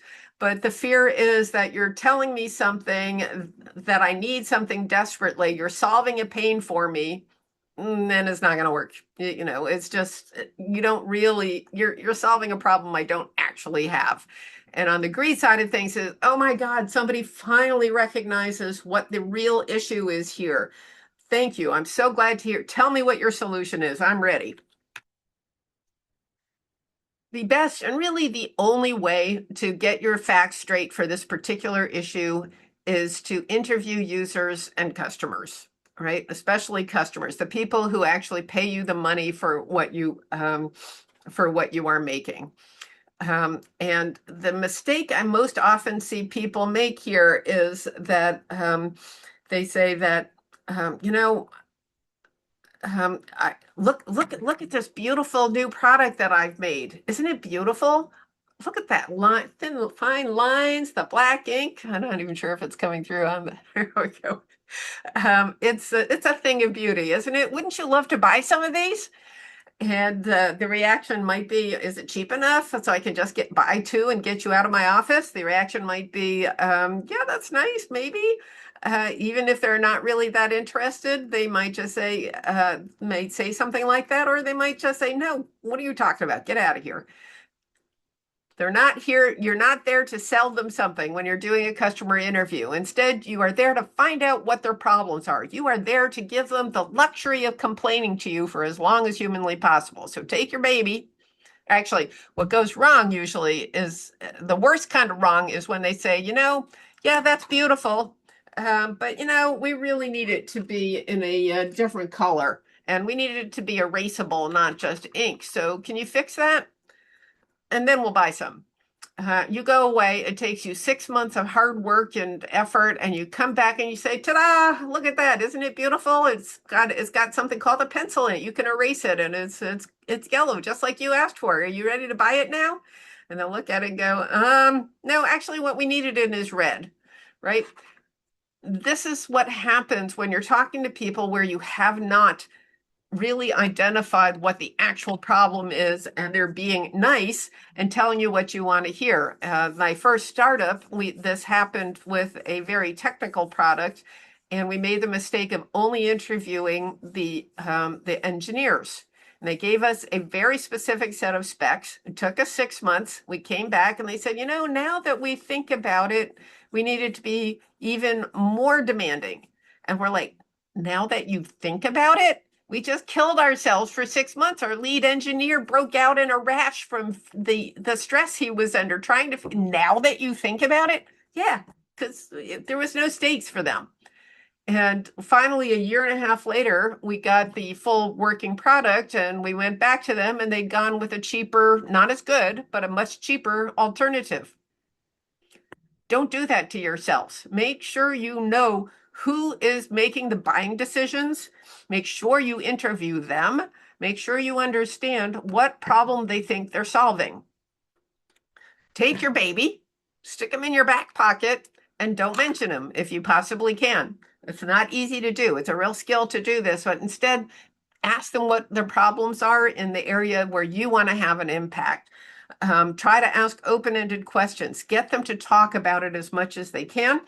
I mean, if it eventually gets around to the point where they're like trying to say, well, what we're looking for in a solution is XYZ, then you can start talking about your technology if you want. But first, you've got to find out what they think the problem is, because what you're looking for is a solid match between what they perceive and what you offer, right? Because if you just do one of those, it's not going to work. Now, they may think they know what the problem is, and you have more special knowledge that allows you to say that actually, no, the real problem is this other thing that comes earlier in the process. But maybe they know something about production that's not true in an academic environment. And so they have a better understanding than you do, and your solution isn't a good fit. So if it's the first one and they don't really understand what the core problem is, you have to decide, am I going to take the time to educate every customer on what the actual problem is, with the understanding that a lot of them aren't going to want to hear it? Or if you are the one who's got it wrong, do you want to shift your technology towards them, or do you want to go find a new customer, right? If you don't know for sure that you are solving the right problem for the right person, then you are designing the wrong product, okay? And it might work out. Don't get me wrong. It's possible. A lot of people do it this way. So it's possible to work out, but it's not the way to bet. Interview it. Dozens and dozens of them. Aim for 100 users or customers to talk to. Please try to talk to them in person. Don't send out a Facebook poll. Instead, you want to talk to people. If you can, bring along somebody who can take notes and watch for audience reactions and things like that, so that you can really pay attention and make eye contact with the person so they feel like they're making a connection. They feel like you're listening and bringing value, they're going to be willing to introduce you to other people, explain the purchasing process for you, and all kinds of additional information. If you treat them like they are a sales target, then they're going to get you out of the office as quick as they can. Okay. Make sure you segment your markets. The idea here is you have to walk the tightrope. That's why we have this picture here. For investors in particular, they want to know on the one side that you're focused like a laser on getting to your initial product. And on the other side of things, they want to know you've got this humongous, huge opportunity. Wow, it's amazing what you're going to be able to accomplish in terms of penetrating enormous markets. You've got huge opportunities for that exponential growth everybody longs for. Okay. Now, you might be wondering then, well, how the hell am I supposed to show both of those things in the same pitch? And it's not fair that you have to do this, but you do. So the approach that I take is either I'll start off when I'm talking about my answer to what the market pain is, I might talk about that first narrow thing. Let's say it's an orphan disease for which we're developing a molecule that's affecting some novel pathway in biology. So we're helping here because these kids are desperate for a solution, and we'll be able to use an orphan drug exception to regulatory approval, so we can get it out much faster and much cheaper than we could elsewhere, so we can help kids sooner, right? But then once we've demonstrated it, this novel pathway opens up a whole bunch of new indications that don't have good solutions, but are much bigger markets. So we have a huge opportunity here, but we're really focused initially here. And so we're going to, let's just talk about the pathway, which is similar throughout. We'll talk about the pathway in the context of this one disease, right? So you can start small and then say, look how big we have, but stay focused. Or you can say, it's a huge problem. It's all of diabetes, let's say, but we're going to focus on this one segment of it in order to make sure that we're not distributing resources we don't have. Okay, so that's the way that you can manage. I think that's the next way. No, not quite. That's there. That's pitching the market focus and the big opportunity. For each of these market segments, I want you to do a bottom-up analysis. Now, it's easier, of course, to ask AI to tell you what the market size is that you're trying to investigate, but be careful about that, right? Because the top-down kinds of estimates that you're going to get are going to be based on market studies that have been done by really smart people who really understand the markets, but are focused on things from the perspective of big companies that pay $1 million for each market analysis. All right, they are not there to give you the opportunity for startup companies. They are there to talk about the market as a whole. Great resource, great information, gives you a top level number. What I want you to do though is to figure out how much, like Giorgio, I think it was, I'm sorry, said that 40 euros per person for doing a personality analysis. I'm sorry, I'm forgetting exactly what the terms were. But 40 euros per person, that is an awesome piece of information to know so that he can say, all right, it's 40 euros per person. There's 10,000 companies in Greece that might be interested in this. So putting those together, we have a 400,000 euro market every single year just in Greece. Right. And then when we expand to the EU or EMEA or whatever our next step is, then it gets to be this big. Or if we expand across different marketplaces, or if we expand across something else, whatever it actually is, you now have that bottom up. And boy, that gives you so much credibility with the investor because you're not just mouthing or repeating estimates from Claude. You or OpenAI or whatever, or ChatGPT or whatever it is that you use, you actually understand your customer because you have the good sense to go and interview customers. That gives you the data that you cannot do without. So it's a really exciting way for them to hear about the size of the market and for you to be able to back it up. So for tips and tools, this is huge, right? Because it was only about 3 or 4 years ago that I suddenly realized I had always thought that when I was struggling to put together a pitch, it was like my equivalent of writer's block. I was just struggling with a particular problem. And instead, what I finally realized was that I had done a bad job of answering question number 1. Everything else requires question 1. Always come back here. If your story isn't making sense, if it isn't hanging together, revisit question 1. What is the very specific problem that you are solving? Who specifically has it? And how much are they paying to solve it? And that's not just for that one person. You need to know it across that whole market, right? So you can do that bottom-up market analysis to really understand what the opportunity actually is. When you know who cares, everything else can fall out from under that. And I give you bonus points if you will come into bonus points for if you come into if you tell them also how the current solutions are failing, right? That makes a very natural segue into question 2. What do you do in language I can understand, right? You want them to get that whole context of the size of the market and what the problem is so that they can say, okay, and here's the standard way of solving it and people are still unhappy. Awesome. Tell me what the right way to do it is.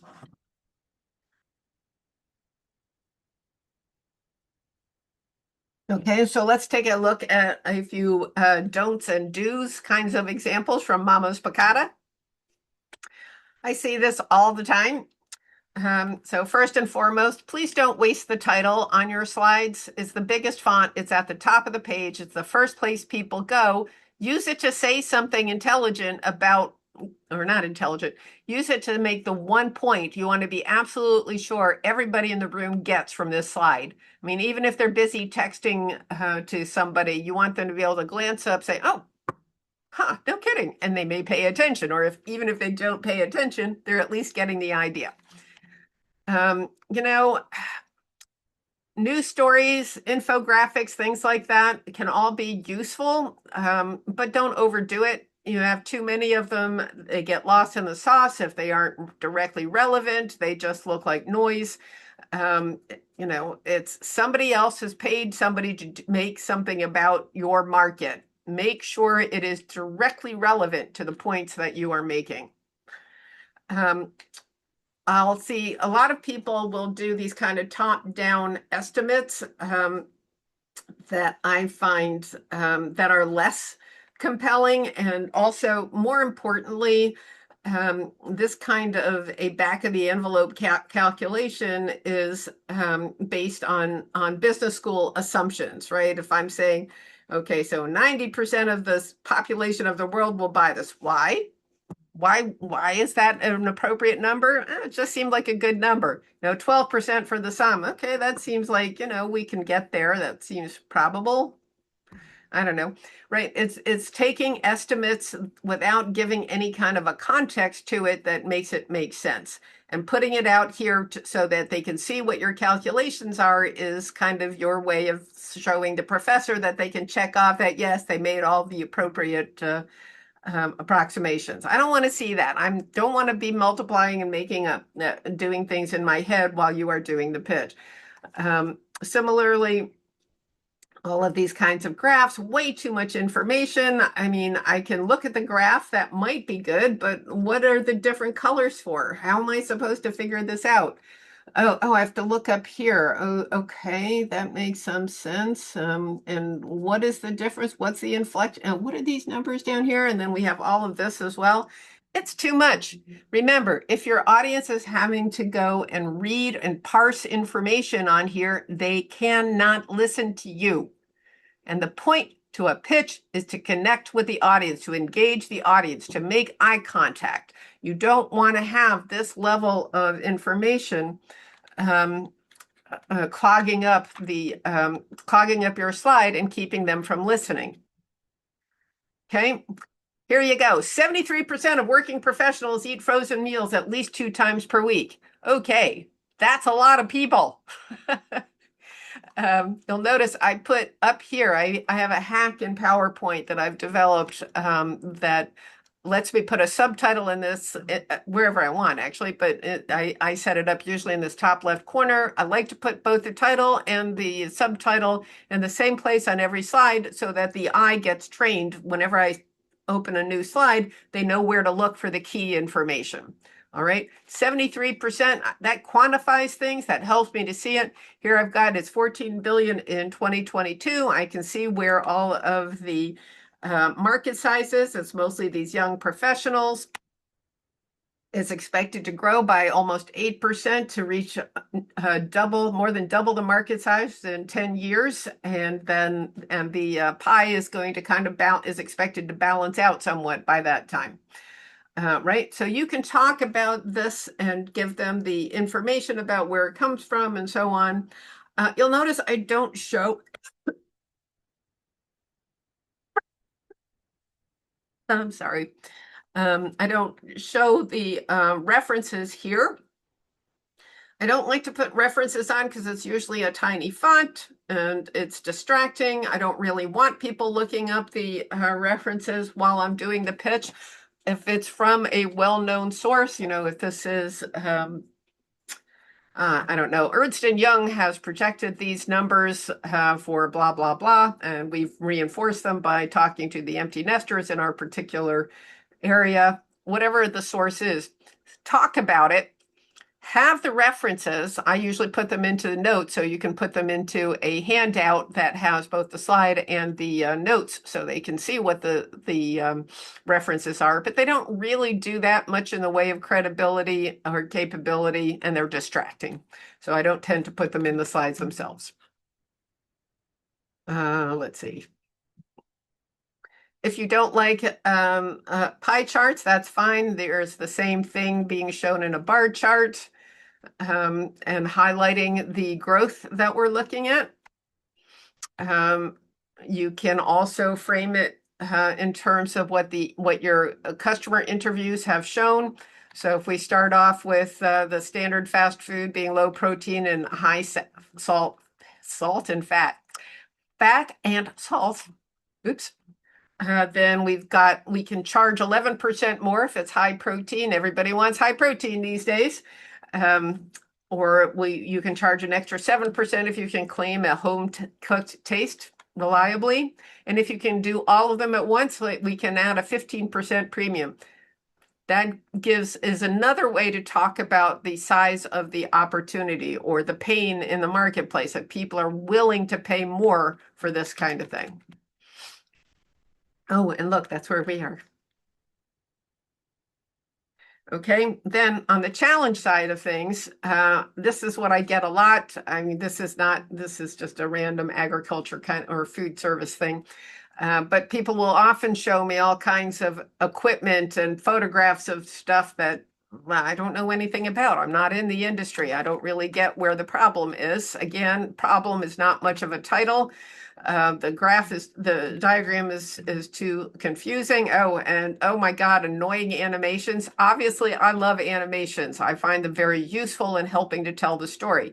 But I, generally speaking, use two, fade or wipe. Fade, it draws attention to the one specific part of the slide, and wipe gives you a direction to follow.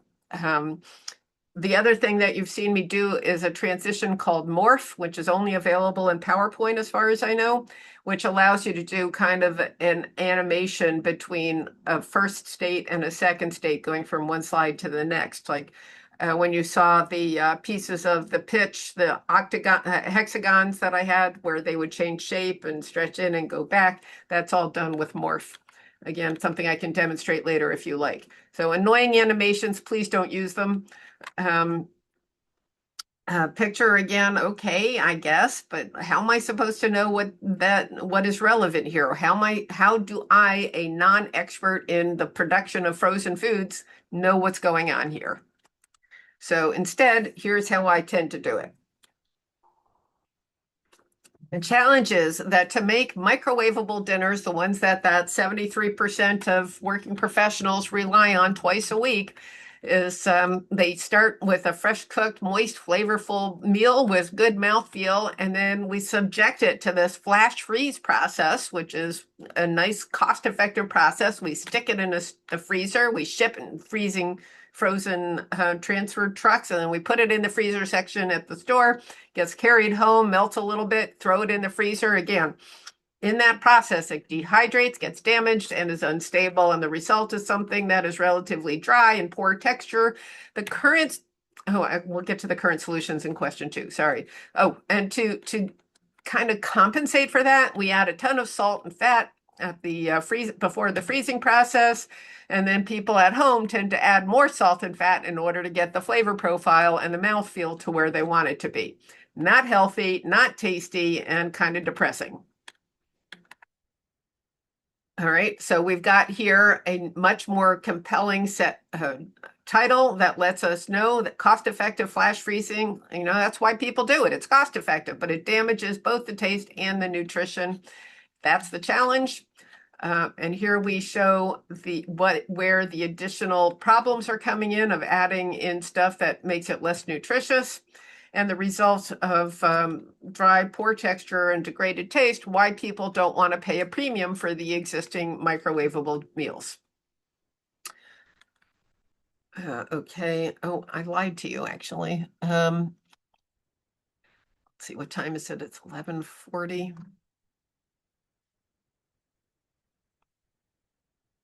Okay. What I would like to do right now is to have you get a chance to rewrite your 1-minute elevator pitch. And this is what I get for doing slides when I'm sick. So I apologize for that, but let me get you another slide that is not in the handouts, but is crucial for what we're about to do. What's a smart way to do this? Yeah, this is going to have to be the best way.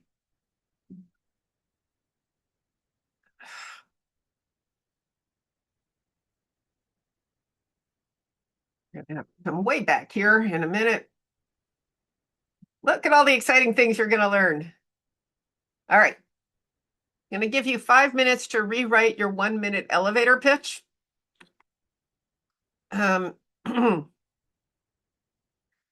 When you have 10 minutes, you can answer all 10 questions.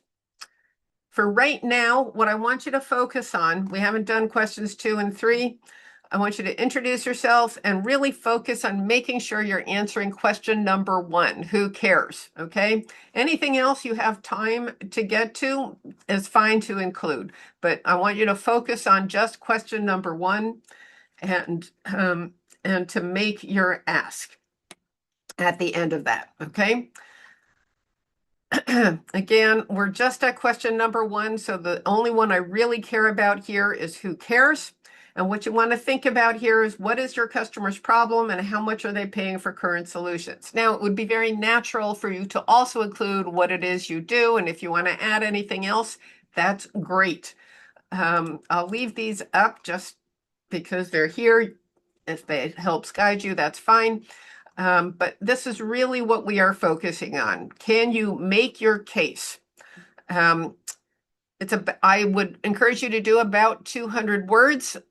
This is about the pace at which I speak. It's pretty quick for a lot of people, but people are usually happy with the speed I'm going. If you feel like I'm going too fast, you feel free to make a comment either directly or to everyone in chat.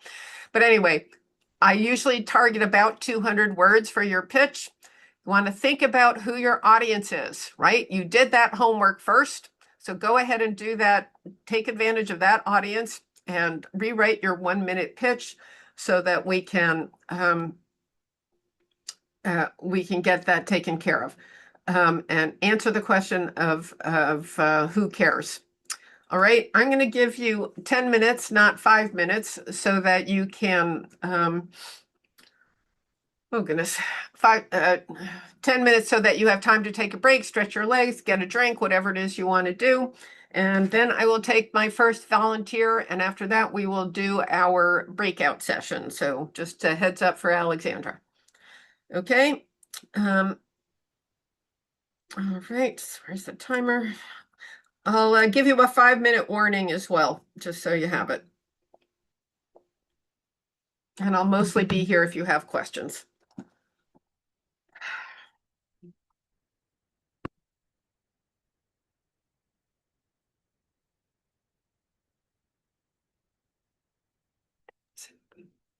Quick question. Hello again. Hi. So you're going to be like an investor or a customer? That's your decision. Who is the audience you targeted in the first exercise? Okay, good.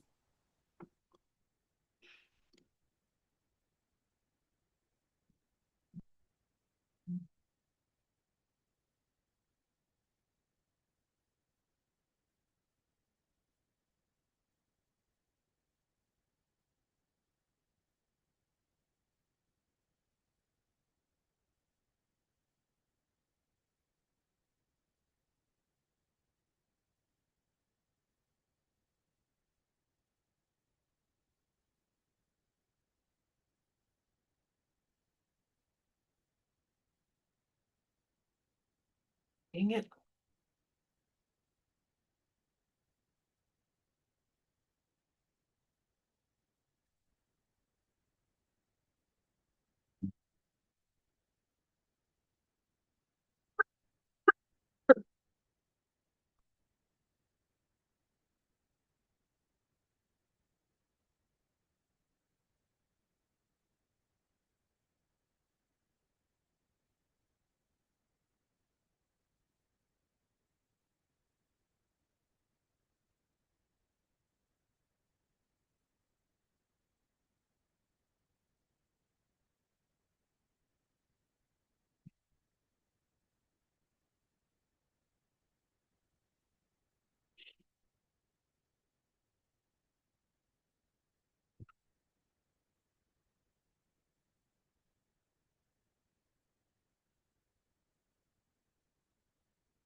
Miss Leland.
Okay. About 5 minutes left.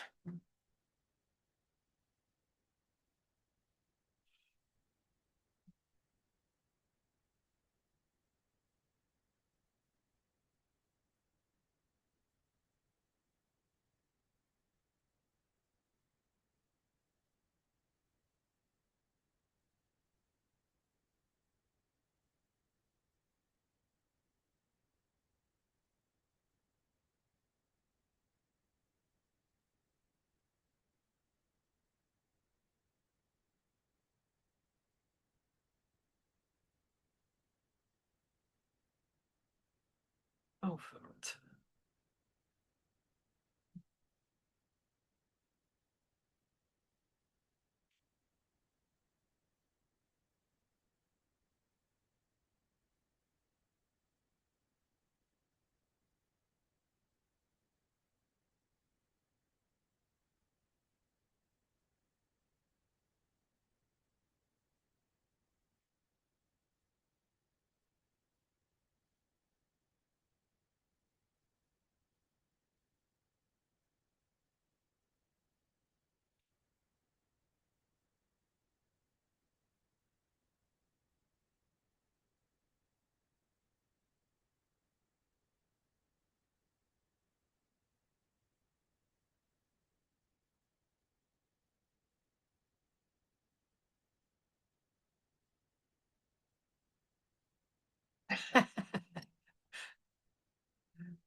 About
a minute left.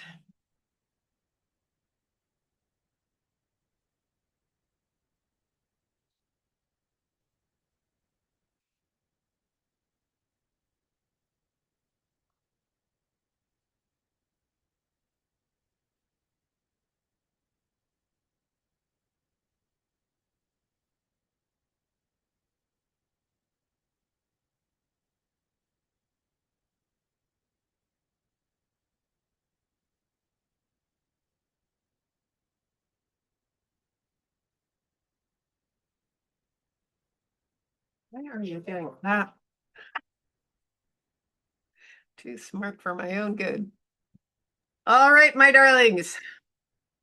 First, I will go back through this whole deck tonight and make sure I have everything, no extra slides and everything correct back in here. So there'll be a new version tomorrow. My apologies for any confusions. Okay. So who is my first victim? I mean, volunteer. Look at that. 2 hands up already. That's so awesome. Okay. 3. Holy cow. Okay. Dudes. Okay. I probably can't do everybody this one time, but don't worry. We're going to do lots of coaching. I want to encourage everybody here. Okay. Even if the pitch that you're listening to is not in your space, it doesn't matter. The principles are always the same, and I want you to listen carefully. Is this, especially if it looks like it's somebody who pitches similar to you, somebody who focuses on the what or the technology, somebody who focuses on the business model, things like that. Listen to how people handle this and what the pushback is and how we incorporate the appropriate information. All right, I guess I need to go in order here. So, Giorgio, you are open to it. Who is your target audience? But I don't think George, not Georgia. Oh, sorry. George, yes? Serious mind? Yeah, so I'm talking to a potential customer. Okay, So, great. hello, I'm Georgios Liapis. I'm CEO and co-founder of SiriusMind, and we will help you reduce your bad hires, reduce your effort at screening. Forget costly, mundane, self-fastened questionnaires. We at SiriusMind will help you make unbiased personality assessment through AI-based serious games that will help you improve your hiring process. Oh, okay. 30 seconds. And that was definitely an improvement over your first just here's what we do. But everybody, I want you to think like a coach, and you're going to do this in the breakout session. So, number 1, did he introduce himself? Yes, he did. Name and title and company. Well done. Did he make an ask? Oh, Oh, yes. No, I did. I will help you improve your hiring. So I'm what did asking you to ask me to do? for them to try my product. I didn't hear that, and I don't know what you mean by try my new product. Do you want me to do you want me to sign up for a demo? Do you want me to do a 2-week free trial? What Okay. actions, right? You want something that is a yes or a no. Okay. So which of those things do you want? Sign up for me to send the links to download the games and try out my platform for 1 month free. 1 month. Okay, now you're starting to talk to me. But it sounds like it might be a big fat pain in my neck to do something so fancy and technical. Can you tell me a little bit about the demo? What is it going to show for me? How hard is it to set up? You will send out the link for the games to your current employees or new hires, and then through the dashboard, automatically you can see their profiles and be able to assess them. Okay. So that's good. It's exciting, but it's also a little bit scary. Do you have any proof for me that it's that this will actually work, or am I sending stuff out that's going to get me in legal trouble or anything like that? First of all, all the data we collect are anonymized. We also have a patent, and we have also done research with 2 major universities in Greece and Italy. Okay, and so the results are that it has actually been impactful. Yeah, exactly. And So- and more impactful depending on the personality question, the personality assessment quality, and also more enjoyable for the candidates. Okay. So we're getting into some of the later questions, but I'm doing this out loud to everybody because this is how I think about it and when I'm doing coaching, and I just want you to know of the whole process. Trying to think how to say this exactly. So I'm really glad that you added in here's why you should care to the opening.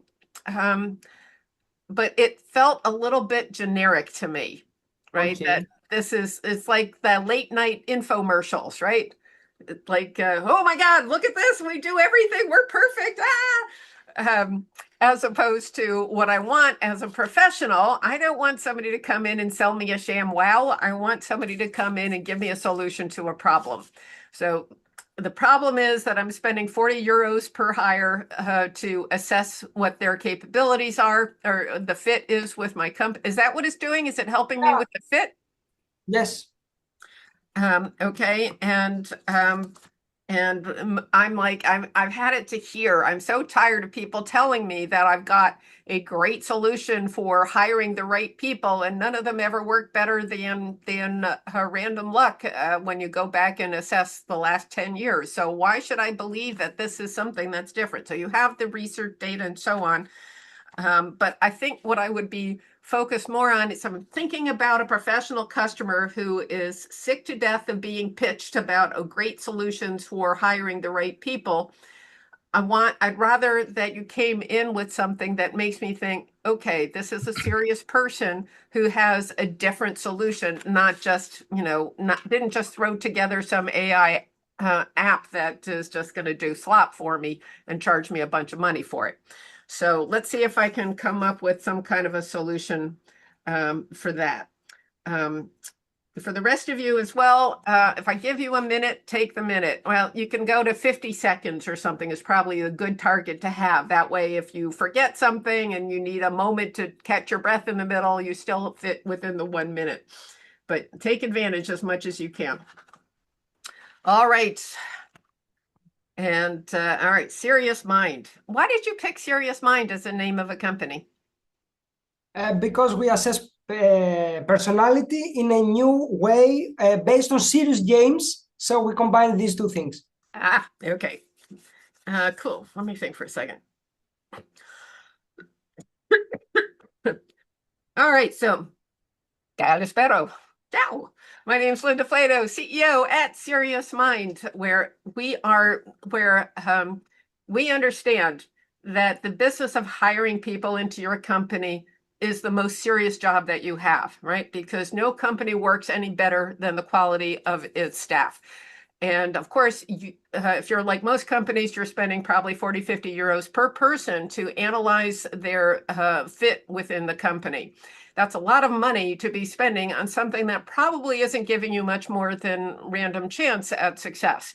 That's why we have combined the power of AI, gaming, and blah, blah, blah, through a patented process that's been tested extensively at a couple of universities to actually do far better than random chance at making sure we understand the personality of a person and how well they'll fit with your culture. I don't expect you to just believe me. I encourage you, for your next position that you're hiring for, here's a link to download to try it out. I'll be happy to help stay here and help you set it up for the next few minutes so you can see how it works and the kind of data that you'll receive from it. And I encourage you to use it for free for the next month and see what a difference it makes in your hiring process. Okay. Did I get anything wrong there? No, everything goes. The only thing I would change that maybe it's something that I should also use is that we don't just use AI, we build AI based on human. So I think it's a bit more classy. Yes, I don't know your company, your Yeah, technology. of course, yeah. I should have said that before. Okay. I'm saying that to myself. Okay, very good. All right. Thank you very much. Very cool stuff. I'm looking forward to hearing more about it. All right. Number 2. Now, have we worked together before? Synoisis sounds very familiar. Yes. Hi, Linda. Hi, good to see I'm you. glad. I'm happy. Good to see you again. I'm happy you remembered. It's since 2018 in Lisbon through EAT, if you remember. Oh, of course. Oh, okay. You're No, throwing me off no by Viegas. switching the ends of the Europe that you're on. Yeah. All right. How have Who's you our been? target? Okay, everything okay? Who's our target? Okay. Investors. Investors. Okay. Hit me, baby. Okay. So, hello, my name is Thanasis, and I'm the founder and CEO of Synosis Therapeutics. It's a pleasure to be here with you today. We are developing a platform that allows hospitals to identify chronic kidney disease patients at high risk of deteriorating before the symptoms worsen. The golden standard for the diagnosis of chronic kidney disease are 2 markers in the blood and in urine. This fails to identify high-risk patients by 25%, leading to urgent hospitalizations and a cost by 10 to 15,000 per patient. We are solving this by developing an NLP algorithm that identifies these patients at the time of diagnosis through the doctor's medical notes. We have a strong validation package at TRL6, and we have, and most importantly, this platform is expandable to all chronic diseases in principle. We are seeking 1.5 million to develop the solution to be integrated to clinical workflows, and another 750,000 to validate the algorithm to other chronic diseases other chronic diseases. This is it. All right. 1 minute and 10 seconds. That was great. So everybody, you got to be thinking, did he introduce himself? Yes, he did. Did he make an ask? Yes, a very explicit one. I know immediately as an investor whether this is in my bailiwick for the amount of money I want to invest for the kind of deliverables that are going to be produced. So opening and ending were really good. It sounded like there was a ton of good stuff, and I'm so embarrassed that I cannot remember what your innovation actually is, and I had a hard time parsing it out from what you were saying. So I'm going to ask you a bunch of dumb questions, and I'm sorry about that. No worries. Okay. So what you have identified is a biomarker that you can analyze for diagnosing disease early. It's a digital biomarker. It's an NLP algorithm that identifies patterns, a digital biomarker in the doctor's medical notes at the time of diagnosis. Okay. And but you're NLP being neuro-linguistic programming? No. I'm sorry. What does the NLP stand for? Sorry. It's an algorithm. It's an algorithm using it's an AI, let's say, algorithm. Okay. And NLP stands for yes. Please go on. So you're looking at a range of tests and analyzing the data in order to extract a diagnosis. Yes. Okay, so the problem that you are solving is that even though doctors are already collecting the data, they can't analyze it in a comprehensive enough way to extract the diagnosis at an early stage.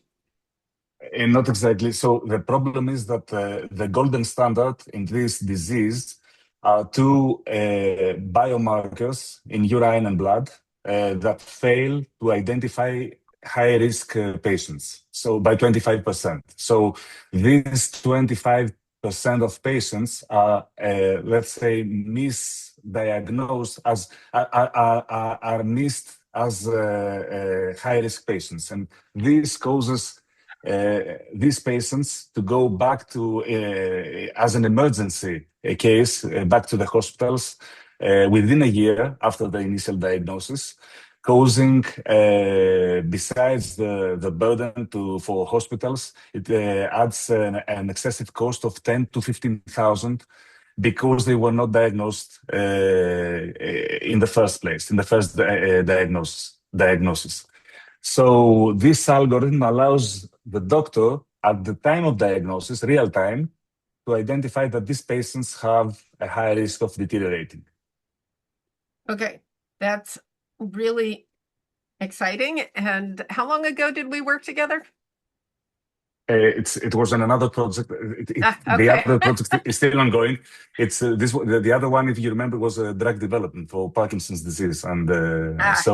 this is still ongoing. Oh, is it really? So you have, what are you, Yeah. Elon Musk or something? No, I'm not, no, by no means. Thank you. But you know. Yeah, no, I know. Okay, and I'm sorry, the name of the disease? Chronic kidney disease. Chronic kidney. Okay, great. All right, good. Well, I feel a little tiny bit better that it's not that I couldn't remember what the technology was, as it seems quite different. So, all right. So for everybody in the audience, what you saw me go through here is what a lot of non-specific investors now, if he was pitching to investors who specialize in these particular disease areas in kidney disease and so on, using kind of these acronyms and shortcuts works fine, right? You have to know your audience. For a generic audience like this one, which includes people across the range, smart people, interested, paying attention, but still aren't going to know the entire thing, you may run into some additional problems. Now, I think my main problem is I'm just processing information slowly today, yeah, and parsing some of the details. I don't know whether it was because it was hard to understand or because it was actually just me processing slowly. So difficult to tell on that. Okay. Let me see if I can't provide some additional insights into it. And I'm really excited you're still working on the Parkinson's. As you know, most people don't, but as you know, my dad died from complications from Parkinson's plus back in 2012. So I'm really glad that you haven't had to give up on doing the other one.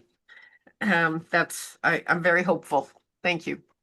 Okay, so let me see how I can do this. Okay. How big of a problem is chronic kidney disease? Worldwide, it's around 70 million. 70 million. Okay. And, there's nothing I love more than when I ask a quantitative question like that, if the entrepreneur has the numbers just right there. You need to know your numbers like that. So good job. Okay. All right. So, Calispera, Linda Plano here, CEO at Synoesis, where our mission is to relieve the suffering or to prevent chronic disease from turning into critical emergency room visits that are disastrous for the health of patients with chronic kidney disease and is very expensive to the healthcare system as well. We need better solutions that address the needs of these patients in an effective way. And fortunately, we don't need to add a new set of tests, a new set of equipment, or anything. We have an AI solution that is able to extract data from the existing blood and urine tests for kidney patients that instantly enables us to assess the level of urgency of treatment for this particular patient. Yeah, let's see. Well, actually, I think I'll leave it at that and just say there's 30 million people who are impacted by this worldwide every year. We lose $10,000 to $15,000 on each patient who is not diagnosed properly. So what we're looking for is 1.5 million in order to complete the, I can't read my own writing here, to do something really useful and move the company to the next deadline. Yeah, this is good. I can't read my own handwriting. Anyway, that's how that is a different approach I might use to kind of frame it a little bit differently. Does that give you any ideas? Yes, sure. Thank you. Sorry. Is there anything I got that was wrong here? No, it's apart from some numbers that are not important for this. It makes sense, especially if you're talking to a non-specified audience. Yes. Okay. And for a specified audience, specialist audience, you absolutely would go ahead with the jargon. But I really, honestly, it's embarrassing to say, but I really just don't know whether I struggled with it because I was not hearing you very clearly. I don't know exactly what that issue was, or because it was too jargony. I do not know for sure. So it's important that you try this out with people online. Make sure that you're being heard properly in case it was just my hearing and not your pitch that was impactful. Okay, but still, hopefully some good ideas. Okay. Thank you. All right, let's see what time we're at. We're at 2 hours right now. So Adamatya and Georgia, do you want to wait till question number 2, or shall I continue with the coaching? Up to you. We can wait. I mean, I can wait. Okay, is that all right? All right, let's push it to the next one, just in case we've got people who are just dying to get lectured to instead of talked at. But you two are the top 2 for the next section. All right, everybody. Let's move on.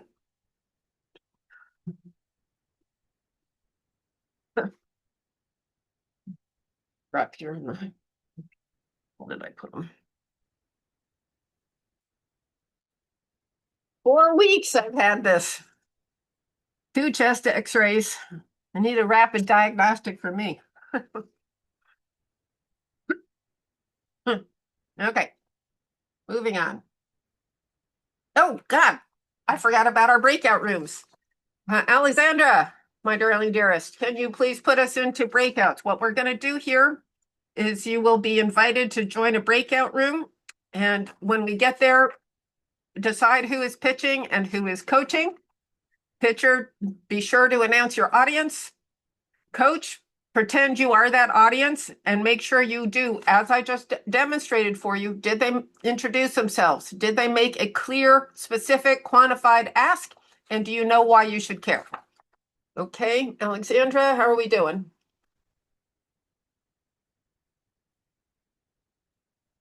Awesome.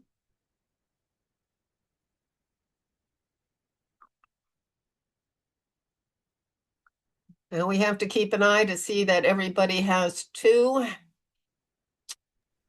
Yes, we have only Holometrica who hasn't. Zenthia. Georgios Theodoridis. Okay. Alexandra, are you on? Please log in. Or I'm join here. in. I'm talking to you. You don't listen me? No, Alexandros for Zenthia. Zenthia is the only one that's not in there. I'm going to go ahead and launch. Okay. Okay.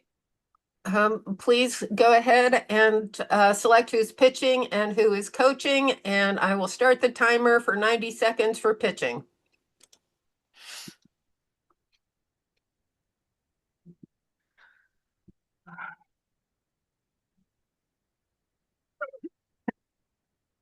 Alexander, do I sound like a crazy person today? Oh my God.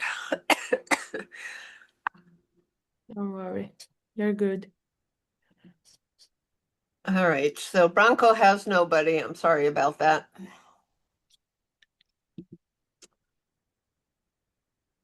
I see that all the rooms have Not zip. Cynthia. Room 14.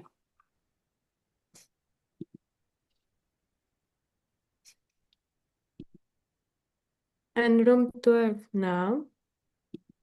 I'm sorry? And room 12.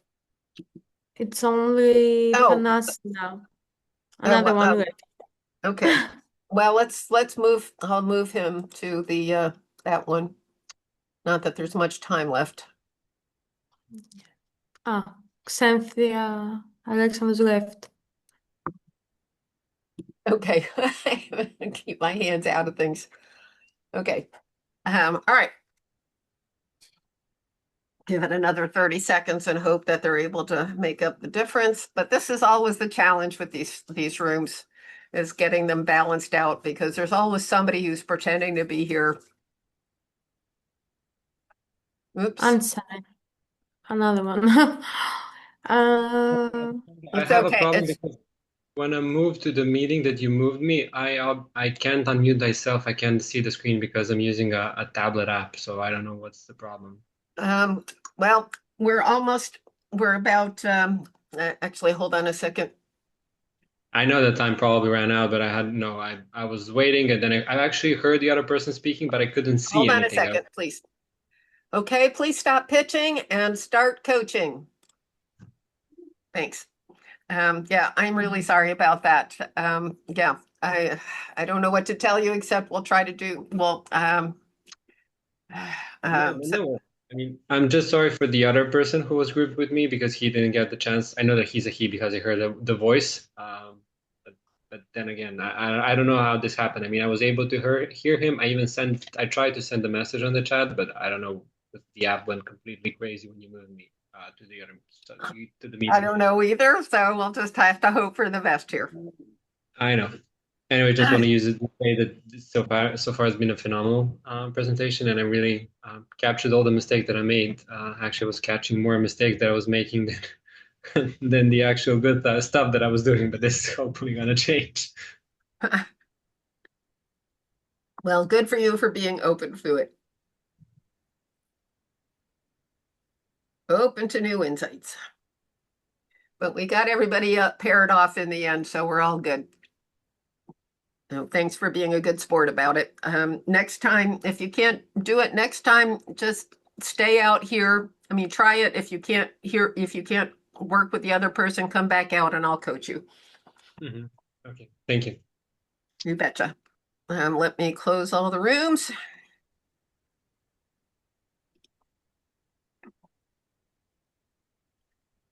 Okie dokie smoky.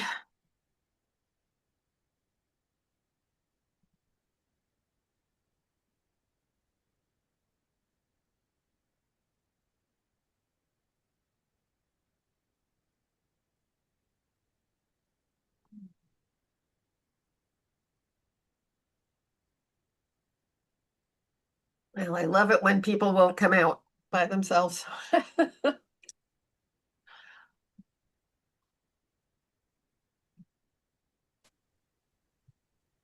22 seconds. We'll get back started again. Welcome back. Thanks to everybody who was flexible. We had one technical problem, so that one person couldn't participate. So if you were talking to somebody who wouldn't talk back to you, that's why. All technical issues. Okay, looking good. So Alexandra, was I right about putting those company names first, or was I right? Yes, but I Was know it that short? all the names already. Uh, Oh, do you? Okay, well then you don't need me to do it. I'm sorry, what was that? Was it that short? We got out of the breakout of Yeah, no, you're the one-on-one rooms. I'm sorry. What did it work or no?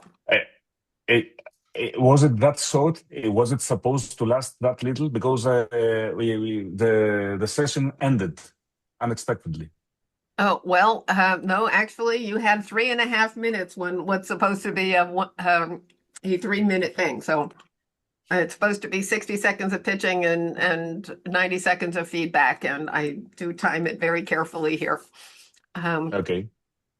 It just feels that way. And then I gave you an extra minute because I give it a 1 minute to shut down because we have to get back to No. work. We've got too many other things going on here. We've got we got mixed because in the first place I was supposed to have a session with another person, and then this didn't happen, and then the other person came in, let's say, quite late. So this is why I'm asking. Yes, I am sorry about that. I try to balance between all of the people who are there ready, Yes. and we had a technical problem, and I'm sorry about that. We'll make sure you're matched with somebody somebody who can't. The problem was that the person who you were supposed to be with could not make himself heard. The sound wasn't working. So we switched it as soon as we could, but sorry about that, and we'll try to do better. Okie dokie, Smokies. Let us move on. I hope people who had enough time, do you see the benefit of being a coach now? Learning something from how you hear other people coaching. Okay, question number 2, my favorite question. What is it you do in language I can understand? I'm sorry? Oh, sorry. Okay, this is how we show how you're going to impact that business case, the problem that you made clear in answering question number 1. So this is another joke picture because you're never going to see this combination of math and physics and chemistry all on a single slide. But this is one extreme of the kinds of slides that I tend to get. I kind of prefer these now. It used to be I would get these and be just like, oh my God, that's so much science for me to figure out. But in the end, I actually kind of like it because it means I know there's a lot, the person I'm talking to really understands what's underneath this. I don't want this in a pitch. I want something much easier to parse. But nowadays, I tend to get a lot of decks from Canva with lots of cute little diagrams and drawings and icons and stuff all over them. And a picture of a beach or a desert or a waterfall or whatever. And, and then a miracle happens. It's too complicated to explain to you. Don't worry your pretty little head about how complicated about this. I'll take care of that. It's not the right approach to go to a knowledgeable audience or even a partially knowledgeable audience. If they don't get why your solution is different and exciting and sexy compared to what the current solutions are, they're not going to care about what you're saying. It'll be meaningless. I mean, maybe they'll figure it out. Maybe they'll believe you, but there's no real reason to. So what we want to do here is to talk about the solution to the challenge we had in question number 1 and to reveal your secret sauce. Now, I know what you're thinking. You're thinking I'm telling you to give away your proprietary information. No, we never give away proprietary information. We'll talk later about patents and that kind of thing. But the main thing is that you have to figure out how to talk about your secret sauce in a way that does not reveal proprietary information. And we'll talk a little bit more about that in a moment. Here's the fear that we're trying to reduce for investors, that you have either you really don't have any technology and you're expecting to, I don't know, invent it as you go along or outsource it or something, or on the other hand, that you are just purely focused on making the technology. You just want my money so you can play in the lab or on your computer and never produce a product. That's the fear. It's obviously, an extreme, but that is the direction of fear. And on the greed direction, it is, holy cow, not only are these people sharp and innovative who have come up with a great idea, but they understand what it takes to turn this into a business. They're focused on making a product that fulfills the needs in the challenge that they talked about in the previous slides. Innovative and business oriented. For customers and partners, the fear is that, yeah, fine. I'm sure it's a very cool technology and you enjoy making it, but it's not going to help my problem. Yeah, you got the problem right, but this solution will never work in our situation.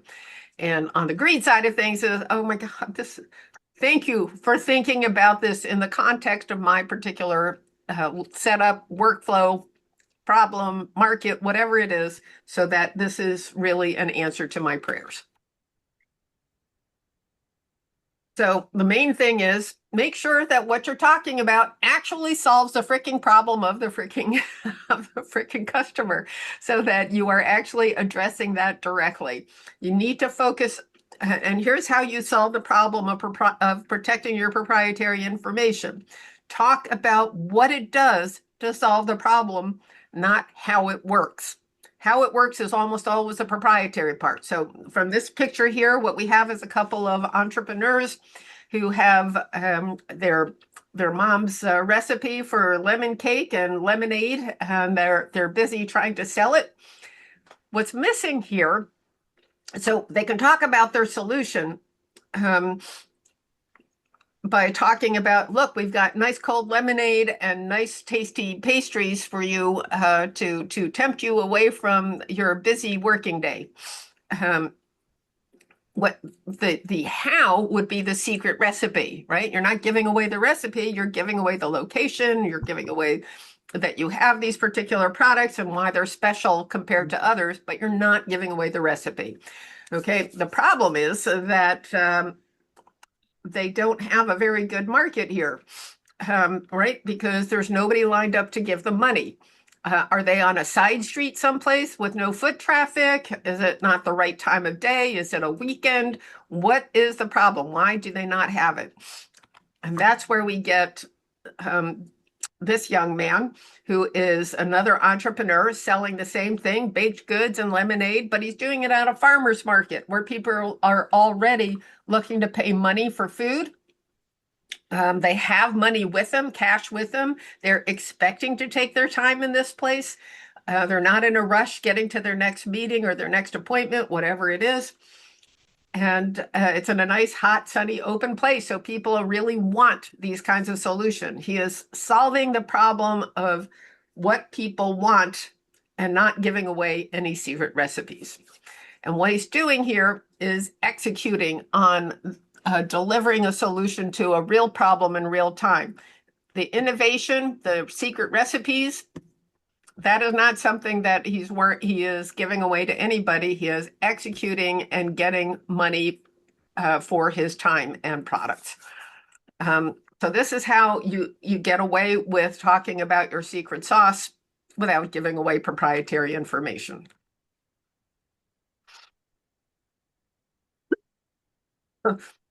Okay, for the technically minded ones of you out there who really hate to do pitches because you feel like you have to dumb down your pitch for this particular audience. I want to discourage you from thinking about dumbing things down, okay? Your audience is not dumb. And in fact, they have more money than you do or more resources than you do. So how dumb can they really be? Dumbing down is a bad way to think about your pitch because it just gives that implication that the people you're talking to aren't as smart as you are. And you never want people to feel that way, even if it's just subconscious, okay? Instead, I want you to think about it being about clarifying what you're talking about to make it easier for your audience to understand, okay? For instance, Mark Twain supposedly once said, if I'd had more time, I would have written a shorter letter. It takes time and effort to take a complex value proposition and make it clear and simple and easy to understand. Make sure you take the time and effort to make that happen. The other thing to keep in mind is that there are two kinds of presentations. There's the ones that teach you something, and there's the ones that engage you. One is a wrench, and one is a screwdriver. These are tools you need in your toolkit. They do their own jobs really well. They do each other's jobs really poorly. Do not pitch to a technical audience at a conference. Do not teach to a group of investors who are trying to decide which company they want to spend more time on. You don't have permission to teach the second group yet. You must teach the first group. So think about it as the power of having multiple tools to do the same job. Now, I will point out that even though I am teaching today, that I started out with a pitch, right? My opening is a pitch. And so you can take advantage of that in order to you can use the pitch to kind of frame it, to make sure the audience is paying attention, to give them an idea of what they're going to learn from this particular set of teaching that you are doing. It's not necessary, but I think you might find it useful to spend 30 to 60 seconds pitching to your audience at the beginning to give them the framework in which to understand what you're teaching. Above all, what we're looking here is to just make your value proposition clear to the audience so that they can then ask you specific questions, and then you have permission to go into detail on whether it's the business model, the plan, the technology, whatever it is that they care about. You're not there to talk about what you care about, but what they care about. You should tune it to the proper level of jargon. The Synoesis pitch is exactly a great example of that. There was a bunch of jargon in there as far as I could hear it. And he even brought it out and pointed out that that was the approach that perhaps he used too much. The best thing to do, in my experience, if you've got a small room, obviously you can't do this if you're in a big on stage at a big event. But if you're with a small group or an individual, is to ask them a few questions to find out kind of where their technical level is, if you don't already know. And I'd be careful about making assumptions. If you get invited to come give a pitch at an investor that has that invests in a bunch of different biotech, but you were specifically going to talk to a handful of partners who were specific in your disease area or your molecule area, but then you discover that, oh, one of them had an important board meeting or a crucial golf game they had to go to, and so they sent in their associate. What if the associate doesn't know that jargon, right? So take a moment, make sure you know what it is, and then focus on how you can communicate with them at a level that's going to be meaningful, right? Because you don't want to lose people and you also don't want to bore people. So get to the appropriate level of jargon. Generally speaking, avoid TMI, too much information, and TLA's, 3-letter acronyms. Unless, of course, everybody knows what they are. You're never going to say deoxynucleic acid for DNA, right? You're going to say DNA. Everybody knows roughly what DNA is. So pick the right level. Don't make too many assumptions about it. Don't get too carried away with the technical jargons. It looks like you're losing people. Well, we'll go ahead with this. Okay, so here again, this is a TMI kind of a thing. We're starting off with a boring category of information in the biggest font at the top of the page. We've got pictures. I did take the time to put the Mama's Picada branding on it, so at least you could see which part of this thing it was being used on, but I don't understand how this is addressing the problem. We have here a list of references. It's kind of an exaggeration. I hope you wouldn't contemplate putting this level of references into a pitch deck, but so it's a little bit of a joke, but this is why I don't like to see references. Small font, too much information to absorb. I'm not concentrating on the important thing, which is what is the solution? We have a layer question. Question number 5 is, does it work? That's the one that will really deliver the content, the proof of concept.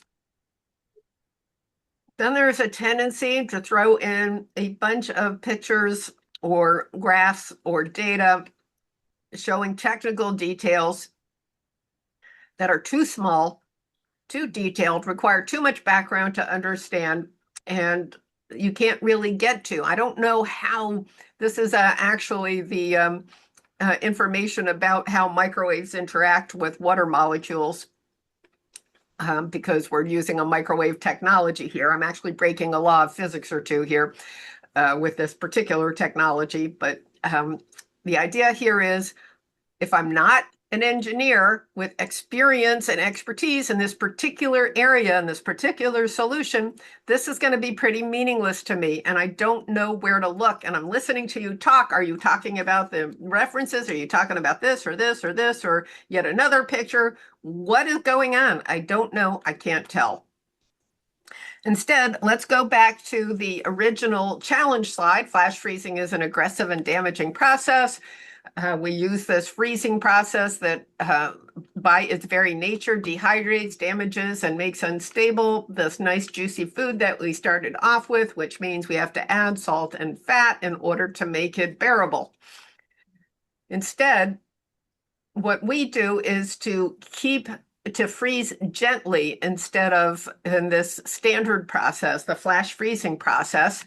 And we provide not only this freezing process, but an additional technology called Flavor Seal in order to keep everything packaged in. And I'm going to show you that technology in a moment. And we also provide special flavor packs that the user can use at the end to increase the flavoring if they wish, or they can leave it as is if they prefer it a bit simpler. But either way, it stays moist, it stays flavorful, and you get a good mouthfeel. I'm not showing any of the equipment here. I'm not showing anything except here's how the workflow changes. Okay.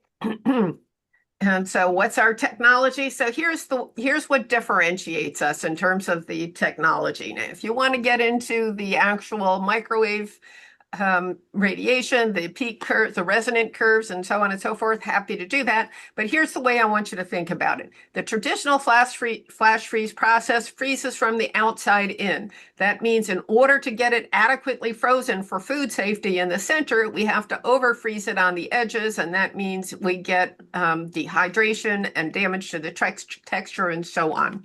With the cryopress, we leverage a recently discovered magic frequency, microwave frequency that actually extracts heat instead of heating water molecules, that provides an uniform freezing, which protects the texture and does not dehydrate or remove the flavor. It maintains the structure of the food. We also have a flavor seal that comes in after the freezing process to hold in. Actually, maybe we should put it in ahead of time before we do the freezing.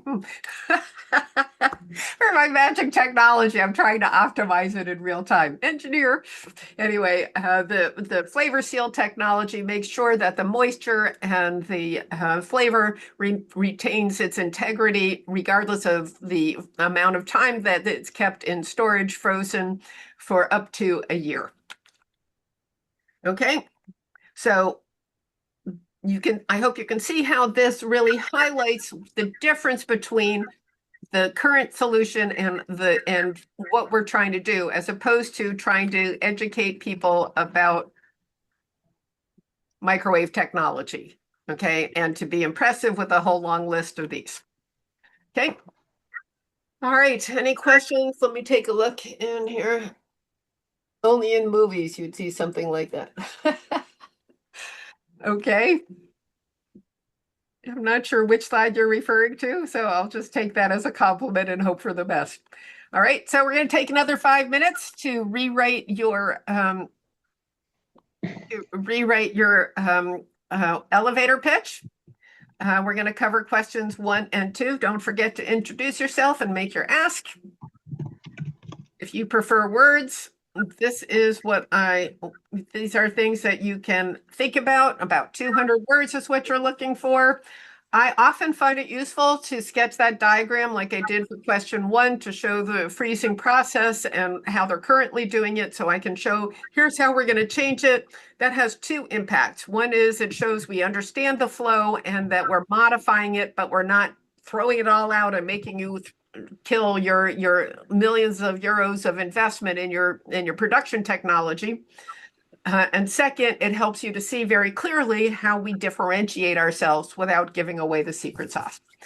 All right, my darlings. I don't know if you need let me set this for 5 minutes this time. I think it's been recent enough that we've had a break. You don't need the extra 5 minutes, so let's go ahead. Oh, in movies. You have no idea, my darling. I have seen so many decks that had a 3 to 4 aspect ratio, packed full of equations and stuff. Oh my God. Anyway, moving on. All right, so you have 5 minutes to rewrite your pitch. I will take, and I think everybody should do it. We will do a breakout session again after this, but I'm taking those top two first, Georgia, and I forgot the name of the other person. I'm sorry. Where are you? I'm sure you'll get your hand up again. So, all right, 5 minutes. Let's rock and roll. Uh,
2 minutes.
30 seconds.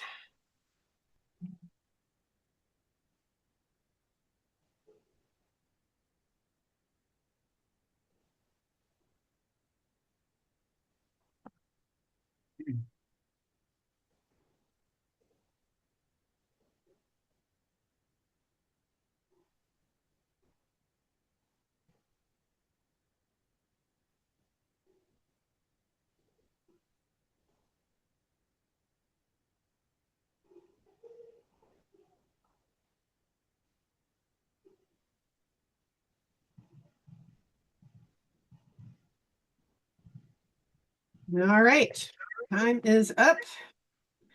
I'm sorry, I can't remember who it was besides Georgia. Oh, it was at Adamantia. Yes, well, yes. Okay. Since your hand was up first last time, Georgia, you are up second. Adamantia, who is your target audience? What we are asking is to support through a new research grant. So a grant manager, is that what you said? Yes. Okay, great.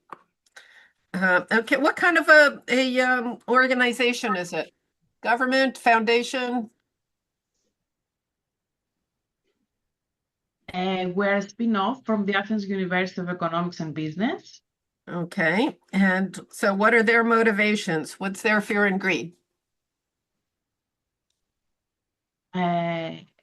What they fear? Well, maybe that we cannot turn from a research project to a commercial-ready tool. I'm sorry? What they fear, the grant managers, is maybe that we cannot turn from a research project to a commercial-ready tool. Okay, great. And their greed is that you can do it, obviously, but all right, actually, I'll try and get that out from the pitch itself. All right, so thank you very much. So I mean, we mostly know what customers and investors want, although we could ask that question for everybody who comes along. But for grant managers in particular, it's so dependent on what the organization is that I like to ask. All right, my dear, let's hit us up. Okay, so commercial buildings waste 20 to 30% of their energy because HVAC systems run suboptimally. HVAC stands for heating, ventilation, and air conditioning.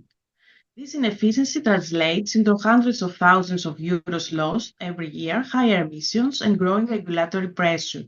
Facility managers are under pressure to cut costs, hit ESG targets, and maintain comfort. We are a researchers team from the Athens University of Economics and Business, and with Bennett, we offer a lightweight software as a service, real-time machine learning-driven HVAC optimization to reduce energy use by up to 25%, giving annual savings of 100,000 for large offices. And Bennett automatically adapts to occupancy, bookings, weather, and hourly energy prices, ensuring data integrity via blockchain for automated ESG reporting. Users contribute comfort feedback and earn reward points for energy-saving behavior.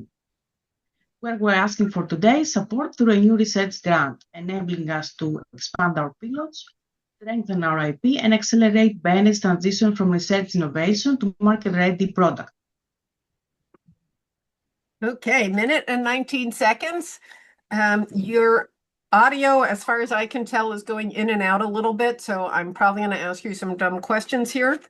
I have to say, you are the first person to use the word blockchain in about 5 years in my experience, so I'm glad to hear that the underlying technology for crypto is still doing something useful. Let's see. But actually, I don't. So your solution is a software solution that improves the HVAC efficiency? Is that what I am to understand? Yes, right. And maybe we can add some additional hardware, but it is minor changes, and we are hardware agnostic, so we can run on existing building management system. Did you say that?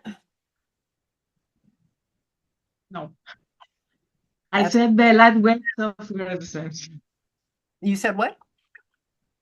lightweight software as a service. Okay. All right. Let's see. And I didn't hear how much of the grant you were asking for. I didn't say that. I have to say an amount, right? I think that's a good idea. They need to know whether it's in their budget or not. Okay, let's say 500,000. Okay, good. I mean, everybody, you should absolutely know what it is you need, right? Because the last thing you want is for somebody to say, well, that sounds really cool. What is it you need? And you're saying, we haven't really thought about it yet, right? It's hard to get excited about putting money into something when they don't know what they need. Okay, and if that's true, even if what you need are resources from a partner to go test it out in a partner's HVAC system, right? I need to get access to your roof for the next 6 months and to your building maintenance team, whatever. Anyway, okay, all right. This is going to sound like a nitpick. And it's probable that this is not that it's because of the situation we're in right now that you did the thing that I'm going to criticize you for. I doubt that this is how you would do it when you are in person doing it to somebody who has actual money. So don't take this as a harsh criticism. It's not. I never intend that.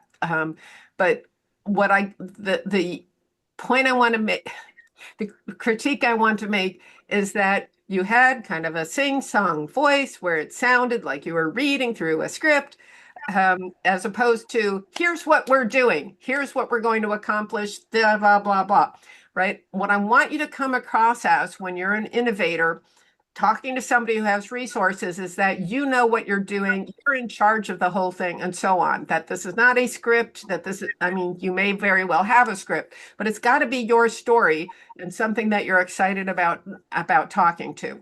So try to avoid sounding as though either like you're a used car salesman, which was my critique for the previous one, and a previous one, and also from sounding like you are too academic, right? We want to be in this central place where it's about solving a problem, making your life better, my audience member, because I'm passionate about our mutual success. Okay. So that is a style issue, and I hope that's going to be useful. Okay. So this grant program, is it mostly focused on commercialization? I mostly focused on continuing our R&D and then turning to commercialization.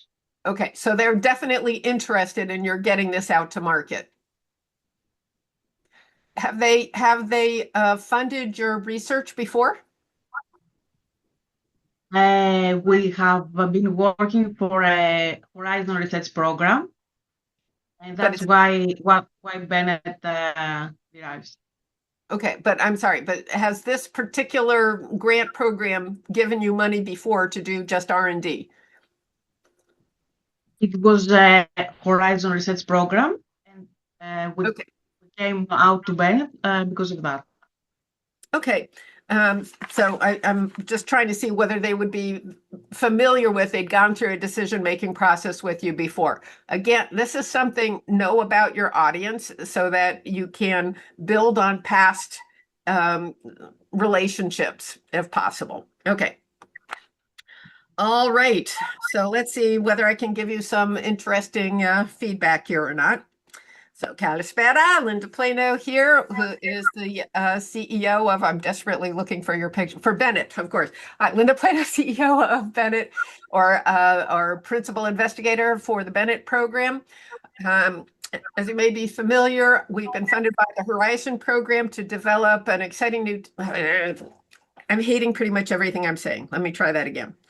Linda Plano, principal investigator for Bennett. We're spinning out Bennett as a startup company to commercialize the HVAC technology that Horizon has funded in order to dramatically improve that efficiency. Still all about what and not why. See, it's a hard trap to get out of. That's why it differentiates you so much from everybody else if you start with why. All right, third time's the charm. Linda Plano, CEO at Bennett, where we are working to make HVAC from one of the primary wastes of electricity for large corporations into one of the most efficient systems that they have in building maintenance. HVAC runs inefficiently due to a lack of data and a lack of integration with other systems. And I forget what else you said. And as a result, 20 to 30% of the electricity used to run them is completely wasted, as we determined in our previously funded by Horizon program research. We are currently working to commercialize this technology and to get it to the point where it's ready to test on corporations with, I forget how big, large offices, which are currently wasting 100,000 euros a year on lost electricity. Our innovation is primarily software. It can be retrofit to any HVAC system and provide the improved solution. We are currently asking for €500,000 in order to take this to the next level by executing on, I forget exactly what program you said. Okay, so that was a minute and 20 and 15 seconds, so it was a little bit long. And I still kind of fell over myself trying to get to the why. Can you give me any pushback or any other suggestions of what I got wrong in that pitch? No, I mean, that was a nice feedback, and thank you very much. Okay. Well, good. I'll take that as a good sign then. That I don't sound as crazy as my brain is telling me I am today. Okay. All right, Georgia, my darling dearest. How are we doing along our route? Right. Yeah. So I'm Georgia Kalanji, CEO of Along Route, and our mission is to become the world's most trusted marine weather intelligence provider.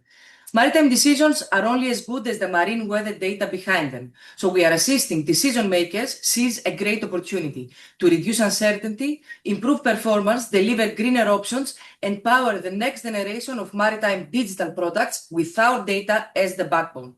In contrast to our competition that focuses on refining the predictive models, we are building an industry-first stack that starts by understanding what actually happened at sea in terms of waves, currents, and wind.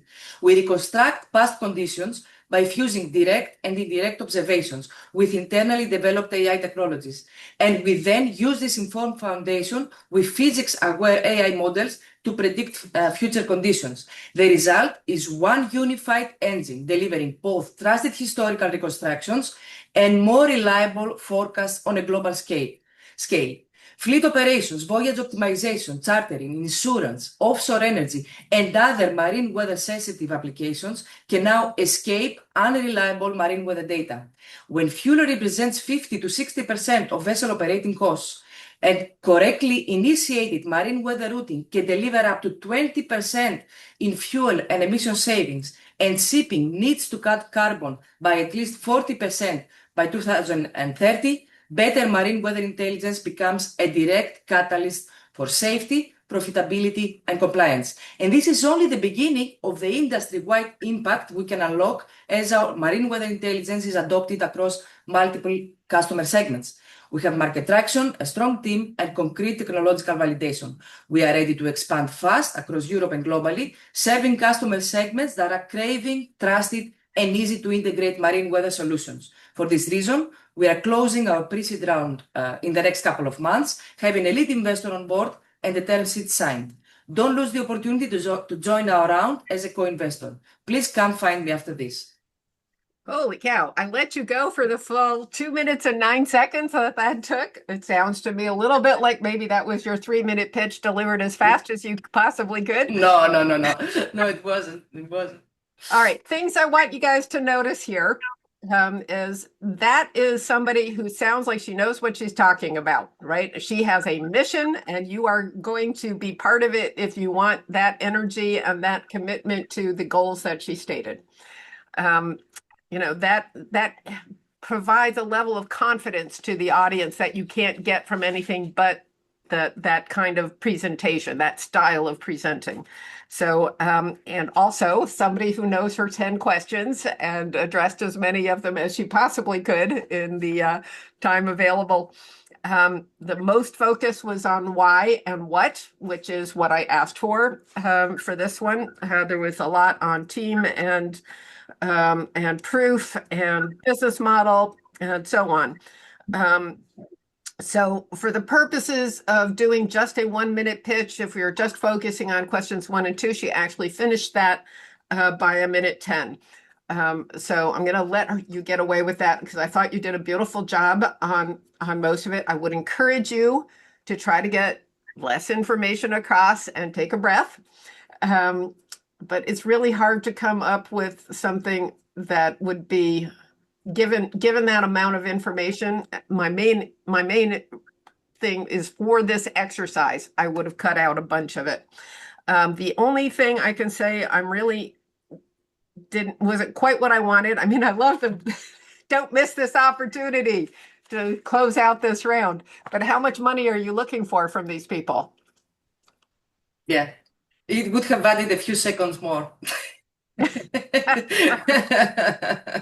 That's why I didn't say it.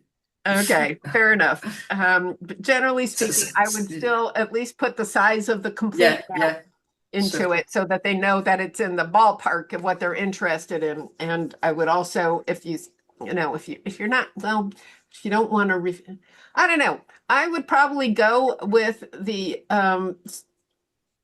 amount that you were initially contemplating. And if you wind up upsizing or downsizing it, there's always a reason for doing that, a strategic reason. So, bring them, say, we've decided because we've been subscribed so strongly already to add a couple more investors. So that's what we're looking for, that last good match to come in.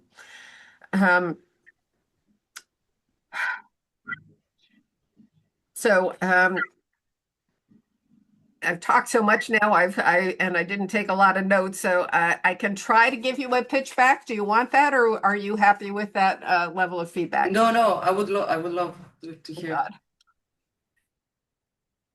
All right, so let me make sure I've reminded myself then. Oh, actually, I guess it did take you 51 seconds to get to the one unified engine. So there was probably a lot on the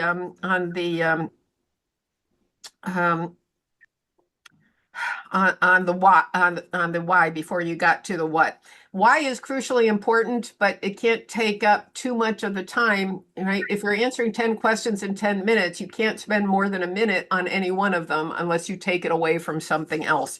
So be careful about that. So the basic idea here is the problem we're solving is that people don't know how to optimize the ocean routes because weather changes all the time and the information you're getting is too late to make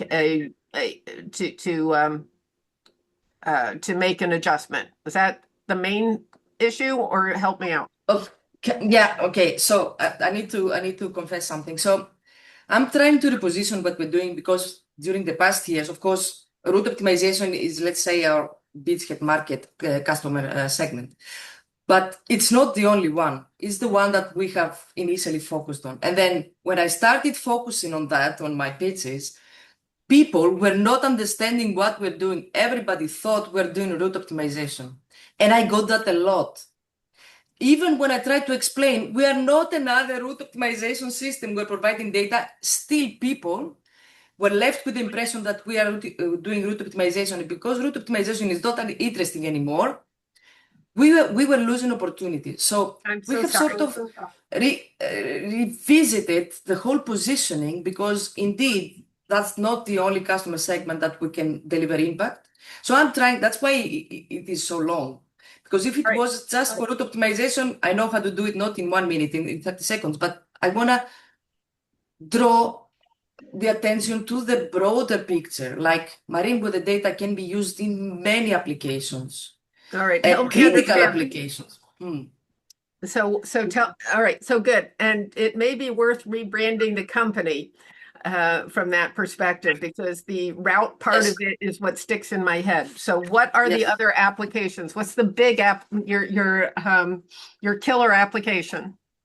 So now, as I said, in order to refine the forecast, we have built the reconstruction layer. So instead of not only in combination with forecasts, we're also delivering historical data.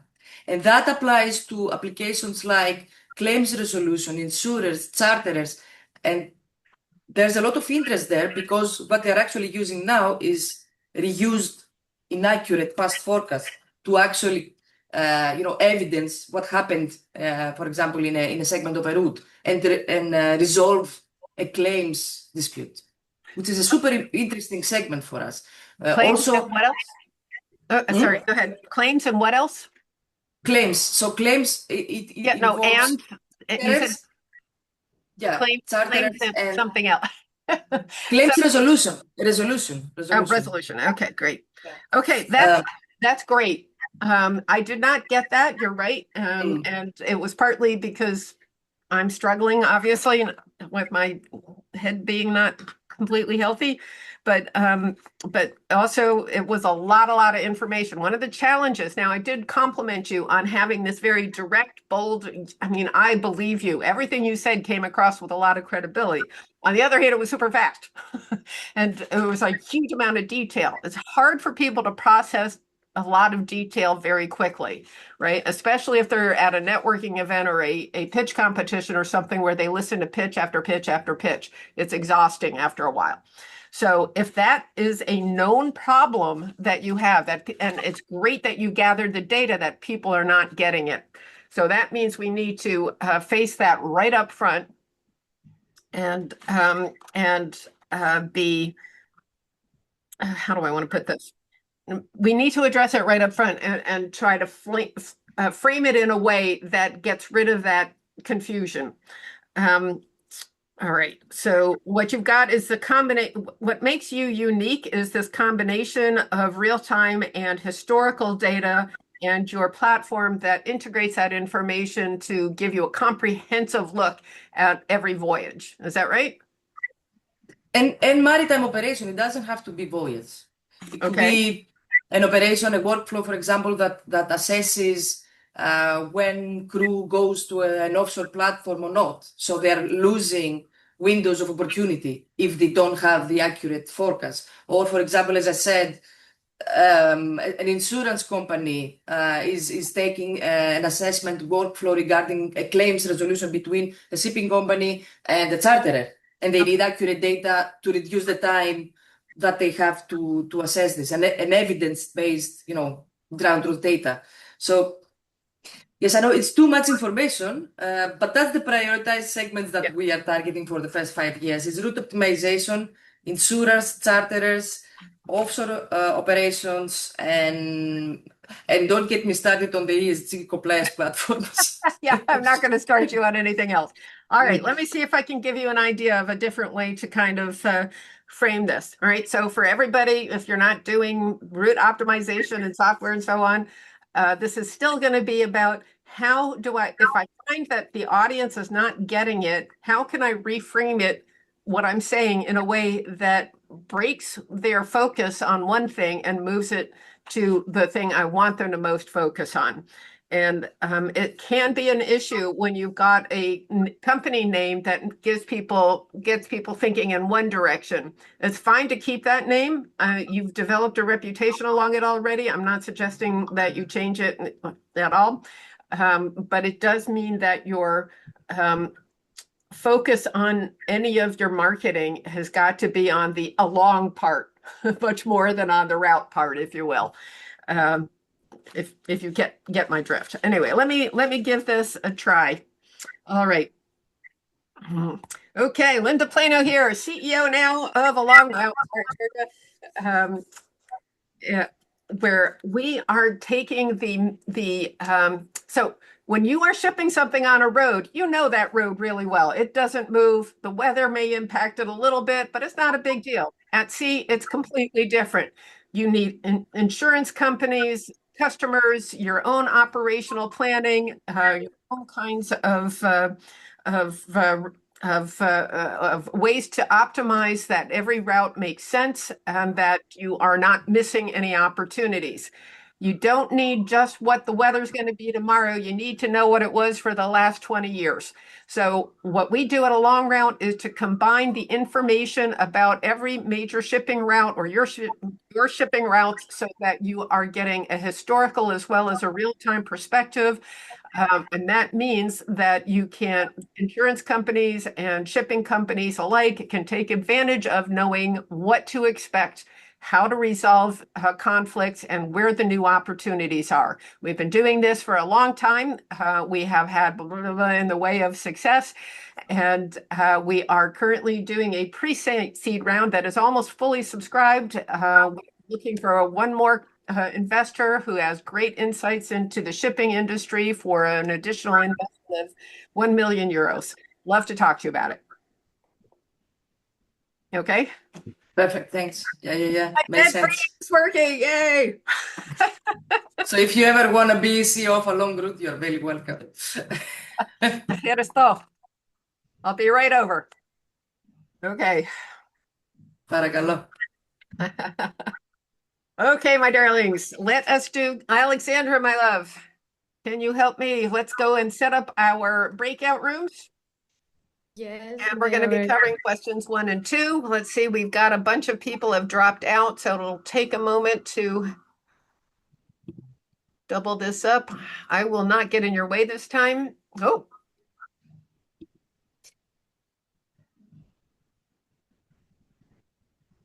So if you pitched last time, please be the coach. If you coached, be the pitcher. What are we doing with the unassigned? Are you taking? I guess you're doing that. Okay. Yes, I'm done now. We're just resetting the rooms. Yes.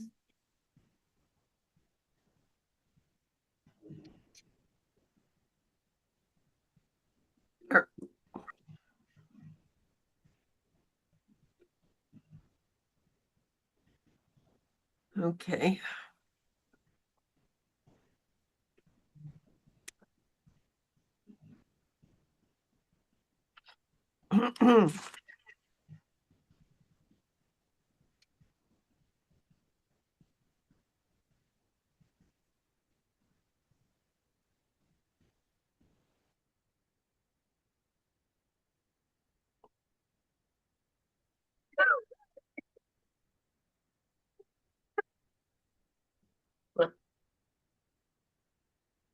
Hey.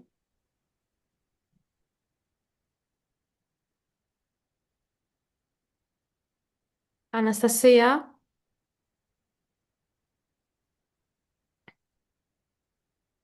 diagnose. You have to move to your team, to your room. Oh.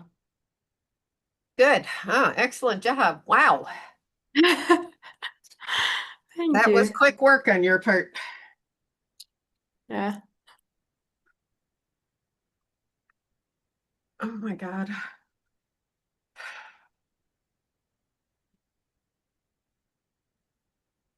You are amazing. If you're sick now, I don't know what you're gonna do when you're not.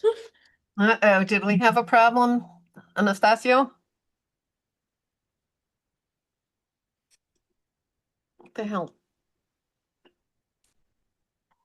I'm seeing that in the room 18, Yep. it's only one. Someone left again. I'll go ahead and join that.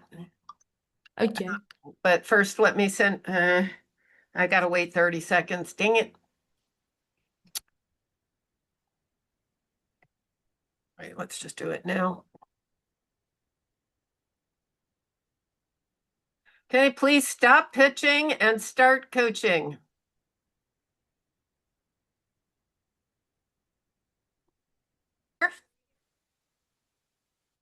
Go ahead, Anastasia. Can you give me a quick pitch?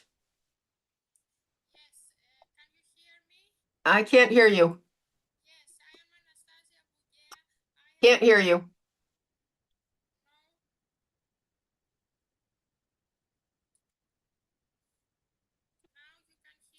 I'm so sorry. I guess what we're going to have to do, the best thing I can suggest is to log out and log back in again. If you can usually use the microphone, because you're not muted, but I can't hear you. My apologies.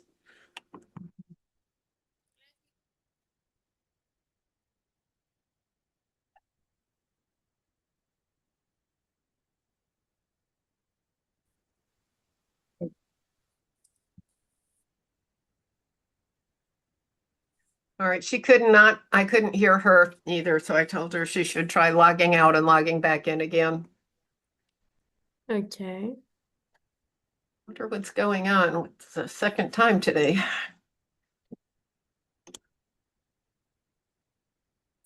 Can you hear me?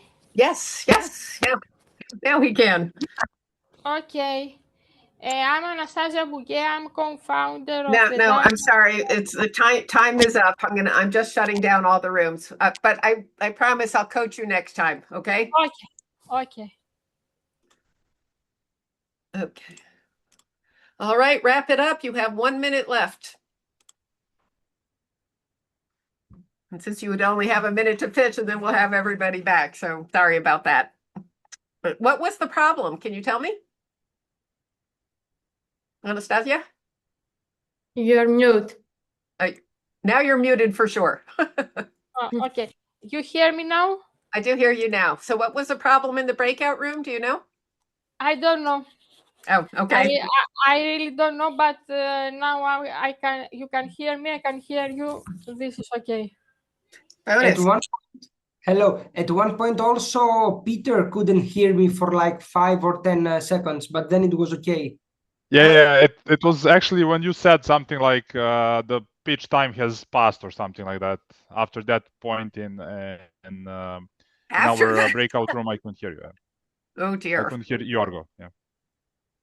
I don't know. I don't know what to tell you, guys. I'm sorry. I don't usually Well, run into these problems. We're giving feedback so that it can get better. Yeah. I'll check in with tech support tonight and see if I can come up with something. All right, my darlings, we're going to do just one more question for today, and any coaching. I will try to finish up the teaching part by 2 + 7 is 9. 9 p.m. Oh, thank you for hanging with me, guys. But we cannot see your presentation, Linda. Oh, that's probably because I went into the thank you. Into the breakout session to try to help out. Okay, so like I said, we will do this one more question.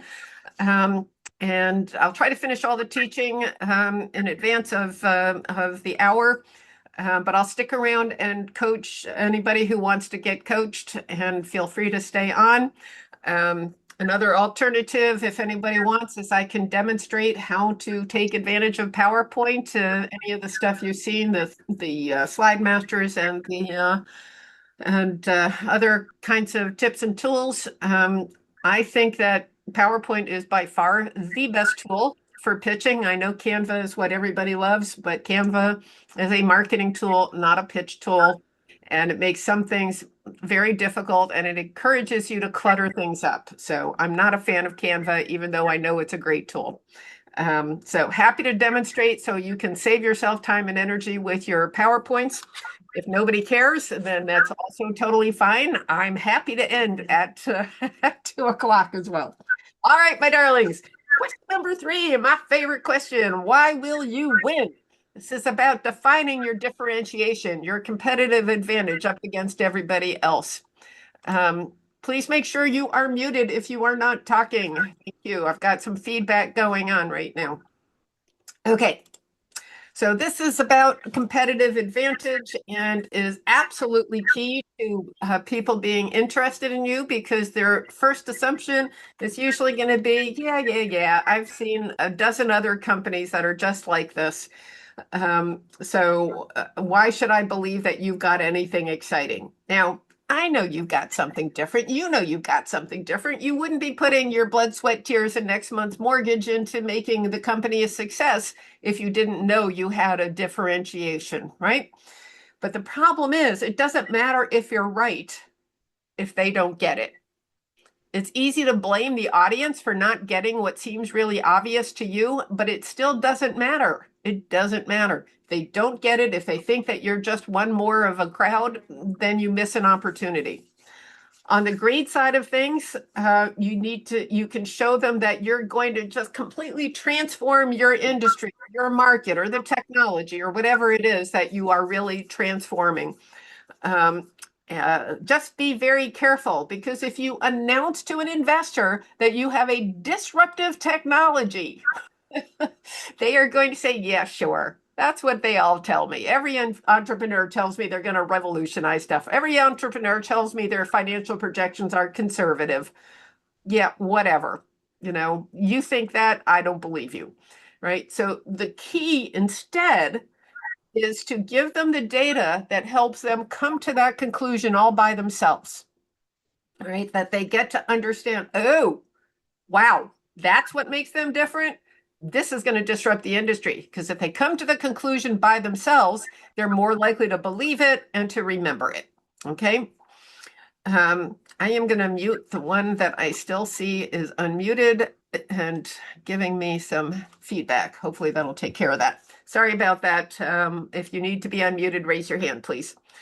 Okay, for customers and partners, all I can think of when I hear about a new solution is, yeah, everybody tells me they're going to save my life and make my life so much better, and then all I get is a bunch of new problems to solve. No, thank you. And on the greed side of things is, not only is this actually solving my problem that you actually understand, but you're doing it and saving me money at the same time. So a few tips here, do's and don'ts. First and foremost, don't tell me you've got no competition. Okay, a couple of reasons for that. The first is you might actually be right. You have no competition. But now what you're telling to your audience is that, how I've got this technology I have to develop, which is a really hard job to do, but we're going to do it. We're going to put everything we've got into making that happen. Actually, no, we can't put everything we've got, because there's no market for this right now. So we have to develop that too. Okay, so there are people who will tell you having a blue ocean, no competition, I mean, that is an exciting place to be, but it's not easier. It means that, at least in a capitalist society, that if there's no competition, then there's no market, there's no demand for it. You have to invent the demand. And a lot of times what people will say is, well, what about something like the iPod? That was new. It's like, was it really though? It wasn't even the first MP3 player. And before MP3 players, you could listen to a Sony Walkman. Before that, you could carry a boombox. Before that, you could carry a transistor radio. Before that, you could hum your favorite songs as you walk down the street. You could always bring your music with you. It's just that the iPod turned out to be the killer amp that made it the most fun, the most useful, the most accessible, right? So there was always competition for the iPod, but their solution was just so phenomenally better. Their differentiation was so much better. That's what sets them apart. All right, so first possibility is you're right, but it's not easier. Second possibility is you're wrong, and you haven't done your homework.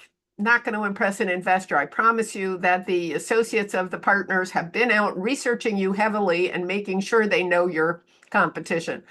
Third possibility is that you are wrong, but you're just that arrogant. You think you're the smartest person in the world, or with the best lab in the world, or the best computers in the world, or whatever. And I've had 3 people so far in my career who have been sure of this themselves.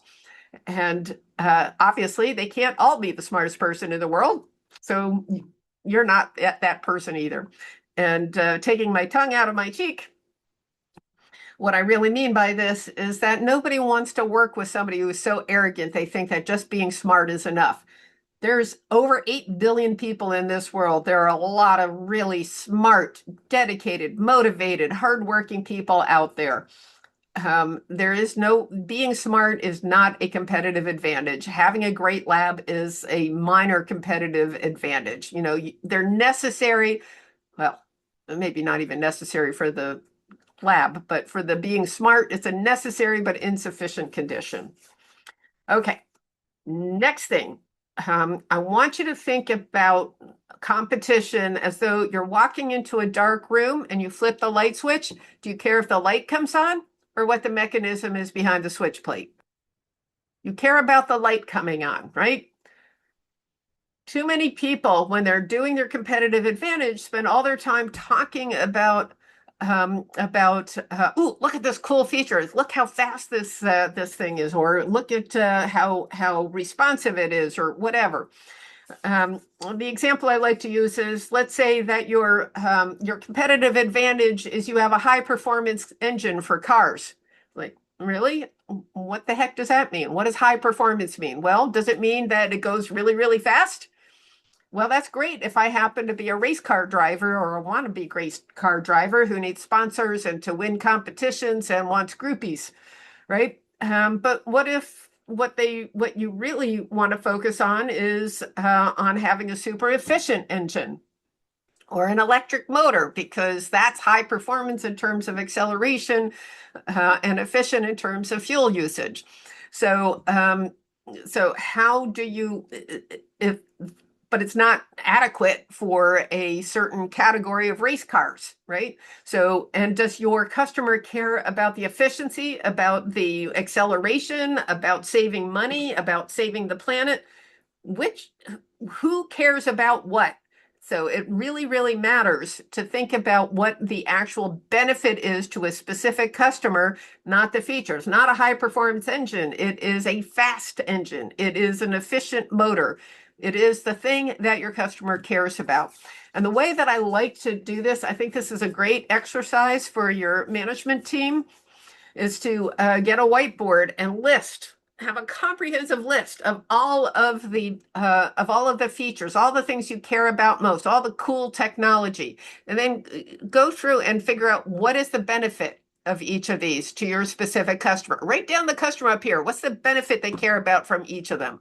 Then try it again. What's the benefit of the benefit? If it's not just an efficient engine, it's efficient and saves money. It's not just efficient, it's efficient and it saves energy. What is it? What's the benefit that they actually care about? And you can keep doing that on and on and on as far as you can think of, and to keep. And what you will find as you go for more and more benefits of the different features, you're going to find the same kinds of words popping up over and over again. And as you get that reinforcement, you'll be able to figure out, these are the benefits I should be focusing on when I'm pitching to customers or investors. And speaking of, who are your competitors, right? People will often focus on just others who are using the same technology, a bunch of other startups in the same place, or maybe they just focus on the handful of existing business as usual companies that are using an old-fashioned indirect technology. No, I want you to be making sure you think about what all the possibilities are. The existing companies that are either using your same technology or a different one, the emerging companies or products that use the same technology or a different one. Maybe you don't have people who are in one or the other. Maybe you have them in both. Maybe there aren't any direct competitors because you've got a really novel solution. Maybe there aren't any emerging companies. I hope there are, because that means it's an exciting market. But make sure you think about it and figure out whether or not you have them. Now, I know everybody is so bored. I'm sorry. Everybody's so bored with the matrix. And you don't have to use it for your actual illustration of your competitive advantage. But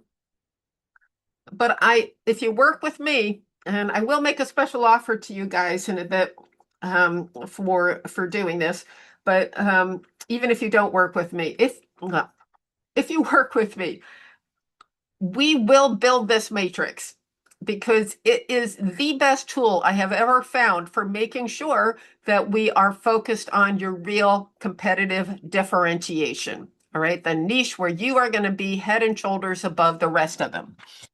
And that process is, first and foremost, we put the 4 or 5, no more than 4 or 5 lights that you are turning on for your customers that they actually care about. We do it that way partly because, at least in the Western world, it's easiest to read from left to right. So to tell the story of the benefits, the combination of benefits is easiest to do this way. It also means that we put the competition in the first column, and that means we get to put you at the top. So you're number one, at least subconsciously, and hopefully the way that we frame it here. I want you to write each of the benefits as quantitatively as possible and in a way that you can put either a check or an X for each one of them.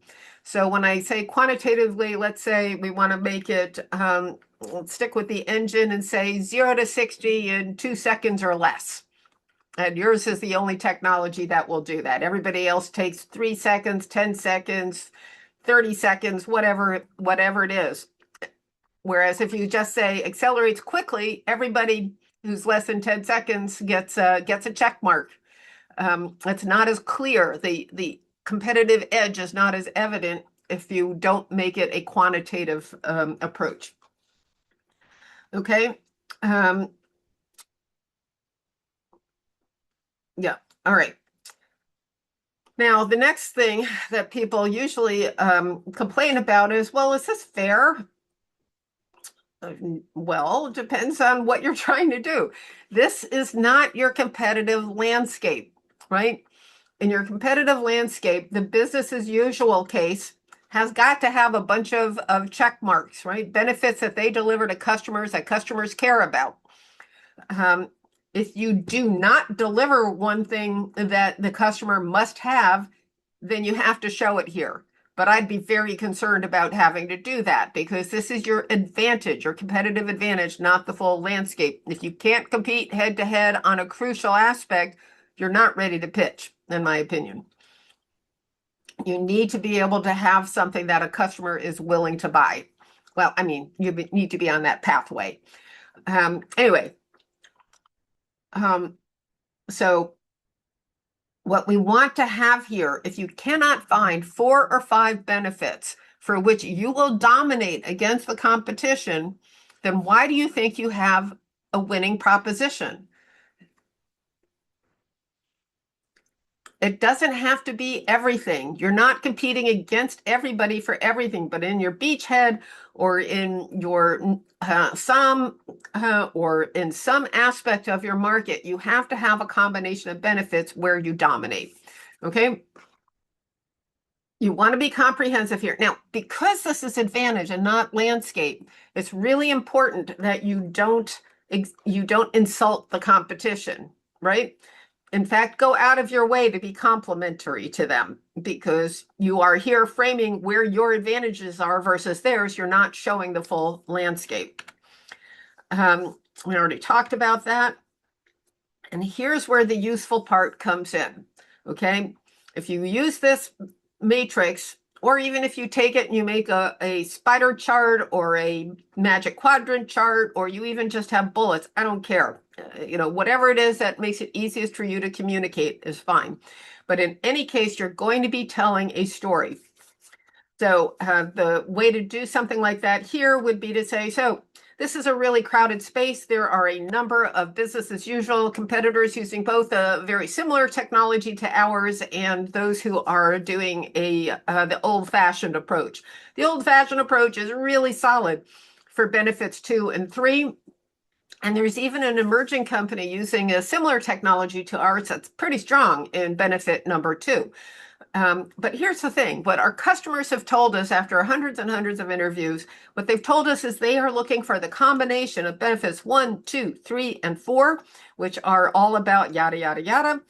And to get all 4 of those together, we're the only ones who can supply that. Okay?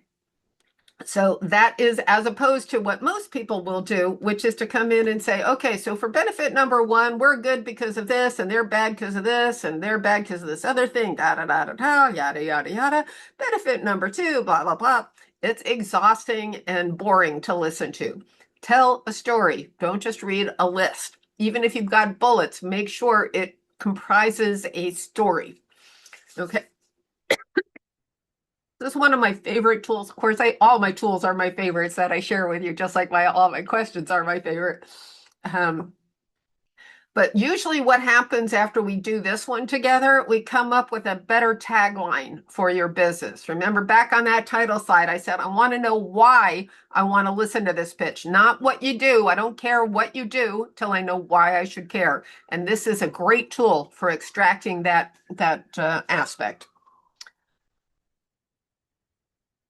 All right. So the kinds of mistakes that people typically make is this. All right, so they are going to start off once again with a boring title that doesn't really highlight anything for me. There are way too many competitors across way too many different aspects, and I don't understand. Are some of them the same, similar, or some of them different? They put the names of the competitors all across the top. They stick themselves all the way at the end. I guess if you're going to do that, you want to be either at the beginning or at the end, and at least at the end, your eye moves from left to right most naturally in the Western world, and so you can end with you.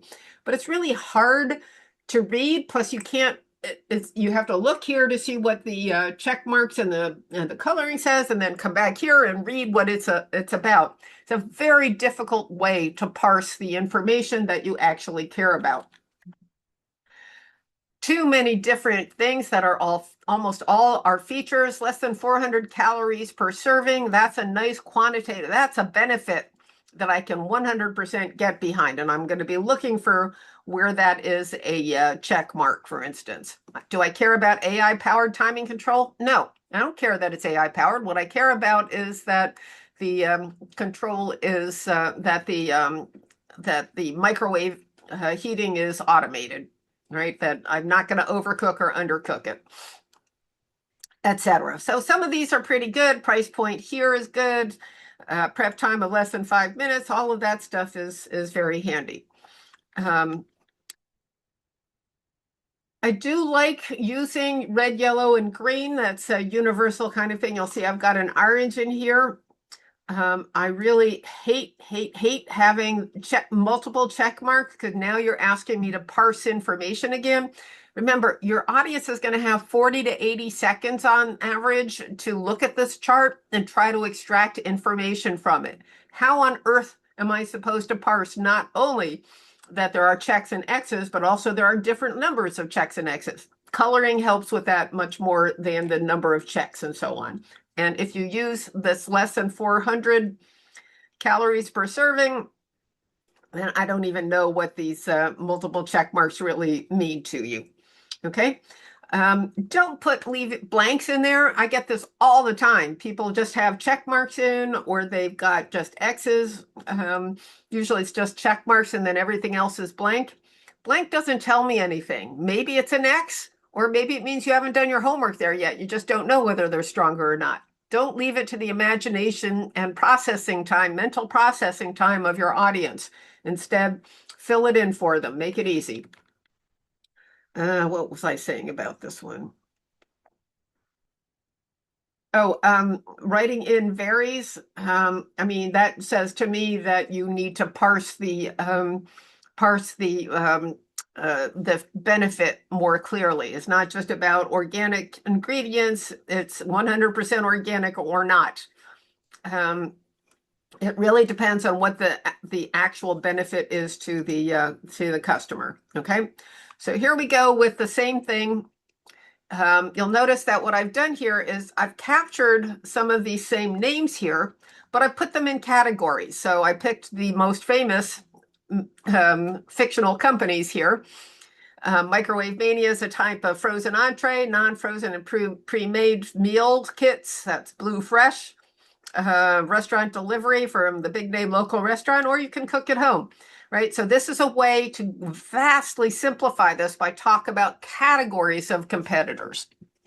Notice that it helped a lot to give you the logo plus the different color in the background.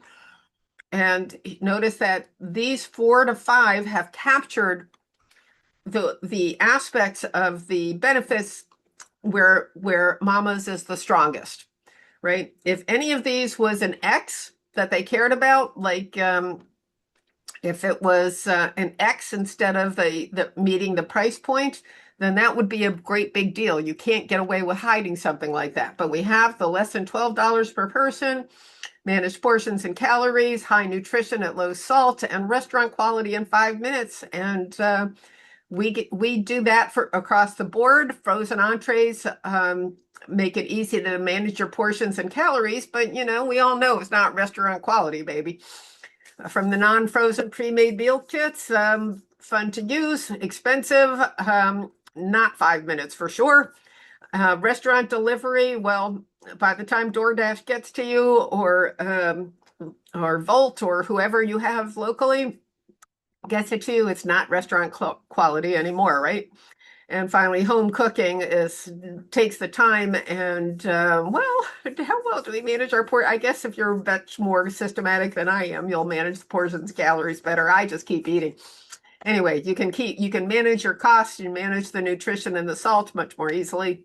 But anyway, we've made it really clear that if what you want is restaurant quality, fast, with health and portion size managed, we're the only ones you can count on, right? That's a nice way to differentiate. Gourmet taste in minutes. Whoops, keep forgetting that. Look at that great title. Okay, I think I covered all of that. Okay.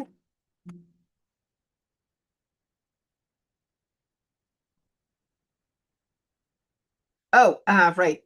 So on these two, these are not super strong. I prefer to have only one check here, if not two. That means it's a place where we've got less competitive strength. Here's a trick you can use, but you have to promise me to be super ethical in doing it. Okay. So if both of these things, the high nutrition at low salt and the managed portions and calories, are pretty closely related, if your customers really, really, really want the combination of both of them, let's say you want high nutrition at low calories and salt, right? So that's essentially a managed portion. So we change it to one column of high nutrition at low salt and low calories, right? In that case, we can combine these two, and now frozen entrees gets an X, because even though they can manage portions and calories, they've got to have the low salt and the high salt and low nutrition. And similarly here, you can do this, but the managed portions and calories are harder to do. So in that case, if you combine these two columns, now we've got X's for everybody except for the non-frozen pre-made and us. Okay, so you can only do this ethically if they are two things that customers want all the time, and if you're not hiding something more important off the screen someplace. All right. Okay. All right. That is the end of Captivate. So I want so you have in the chat, you can download the full set of these to explain how this works. For each question, the first bullet is how I think about reducing fear. For an investor, we're thinking about how to understand who your customer is, right? Because they need to believe that there's somebody who will give you money for what you're doing. For your customer or your partner, who's their customer? And that could even be an internal customer. Let's say you've got a way to make their production cheaper.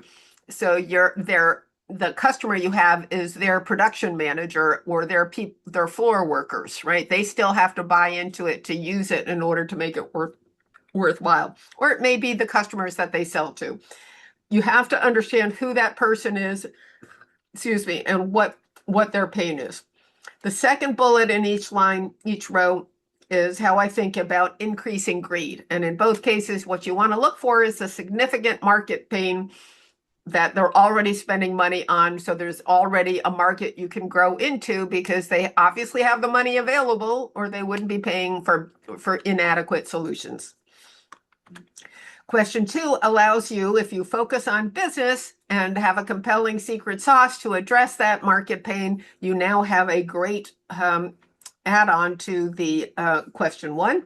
And for the customers and partners, you're focused on solving their particular problem. That's the same thing as being focused on their business if you're B2B. But even if for B2C, you're focused on solving a particular problem that the person paying you the money actually has. And you also have a compelling secret sauce. And finally, for question number 3, why will you win? We're going to reduce fear by showing you understand who your competition is. For the customers and partners, that you understand your customers' needs and how they will benefit. What are the problems you are solving for them? What's the benefit that they want to get from you, whether it's your direct customer or their customer? And in both cases, increase greed by showing the advantages in terms of the benefits, the lights you're turning on for your customer. You do need to keep in mind that customer and end user can be two different people. The example I like to use here is Michael J. Fox comes back from the future with that hoverboard skateboard. His end user is 13-year-old kids who wanted to scare the snot out of their parents by trying tricks on a floating skateboard, right? So you go to the kids and say, hey, got this cool skateboard you can scare the snot out of your parents with. You want it? And they'll be like, yeah, absolutely. And how much? And you say 500 euros, because this is technology. I had to go to the future to get this technology. This is super secret. Nobody else has it. It's a hoverboard. 500 euros. And they say, well, that's really nice, but I can't afford that. So now you have to go to the parents and say, all right, your kid really desperately wants this awesome, very expensive hoverboard that is going to scare the snot out of you every time they get on it because they might break their neck. Not a great pitch, right? Instead, what you can say is, well, look, your kid rides this hoverboard, they're going to have an intuitive feeling for the hoverboard physics of the future, which means they will get into MIT or wherever and get a fancy advanced engineering degree and earn a great living and be able to support you in your old age. Wouldn't that be great? Right? So you're kind of flipping who the audience is and getting them really excited about the benefit to them. All right, this is our first connect your answers to captivate. So we're going to start off with answering the question, who cares, quantifies a significant problem to build the case that you want to make to your audience. Question number 2 helps you to provide a viable and innovative solution to that significant problem, allowing you to show your impact. And question number 3 establishes that clear competitive advantage you have, that differentiation, not that it's across every aspect of every company in the entire space, but in terms of that market segment you are targeting, that you know how to differentiate yourself in a way that the customer really cares about, to define your edge, to differentiate yourself. If you build a great case, but you can't show a clear advantage, it's not going to work. If you have a cool innovation, but it doesn't solve a problem, it could be the most competitive possible, but it's not solving a problem anybody cares about. Not going to work. All 3 of these things have to be answered congruently together. Okay? All right, my darlings, I kept my promise. It's not even 2 o'clock yet. I guess we started 15 minutes late. So anyway, it is time to have another 5 minutes. We are going to answer 3 questions in 1 minute. Introduce yourself, make a quantitative ask that is specific to your audience, please. And here it is in words if you prefer. Things to think about are make your case, show your impact, and define your edge. I'm not going to make a break right now, obviously, because, hey, we're at the end. So you have 5 minutes to rewrite, starting right now. I'll go check the chat to see if there's any questions.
Alexandra, I want to put ultrasound intelligent networks in with 2 others in case he can't be heard again.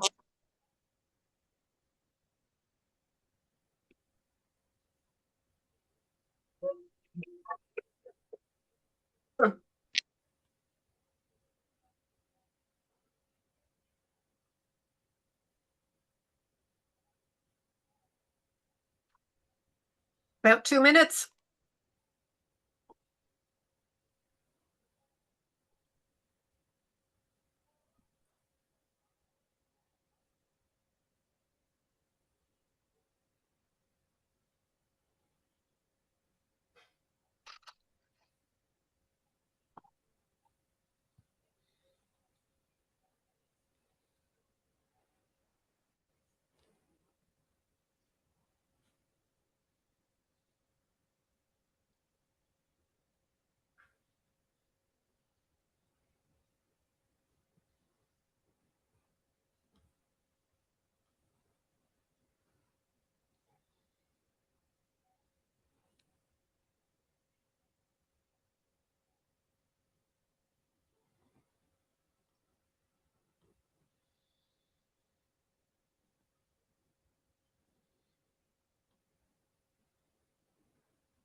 Okay, very good.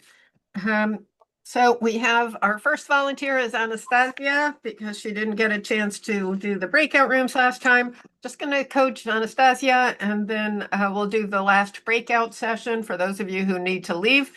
And like as I promised, I'll stick around and coach others, anybody who would like it. If you want me to talk about how to set up PowerPoint properly, then drop a line in the chat for me, please, so I know whether to bother. All right, Anastasia, who's your target audience? Hi, can you hear me? I can hear you, yes. Okay, let me start it. I'm Anastasia Wait. Yes. Who's your target audience? Are a radiologist from hospital, both private and public ones. Okay, so customers or end users? Customers are those the radiologists and Great, you're pitching to customers. I'm just giving a category. So good job. Okay, go ahead.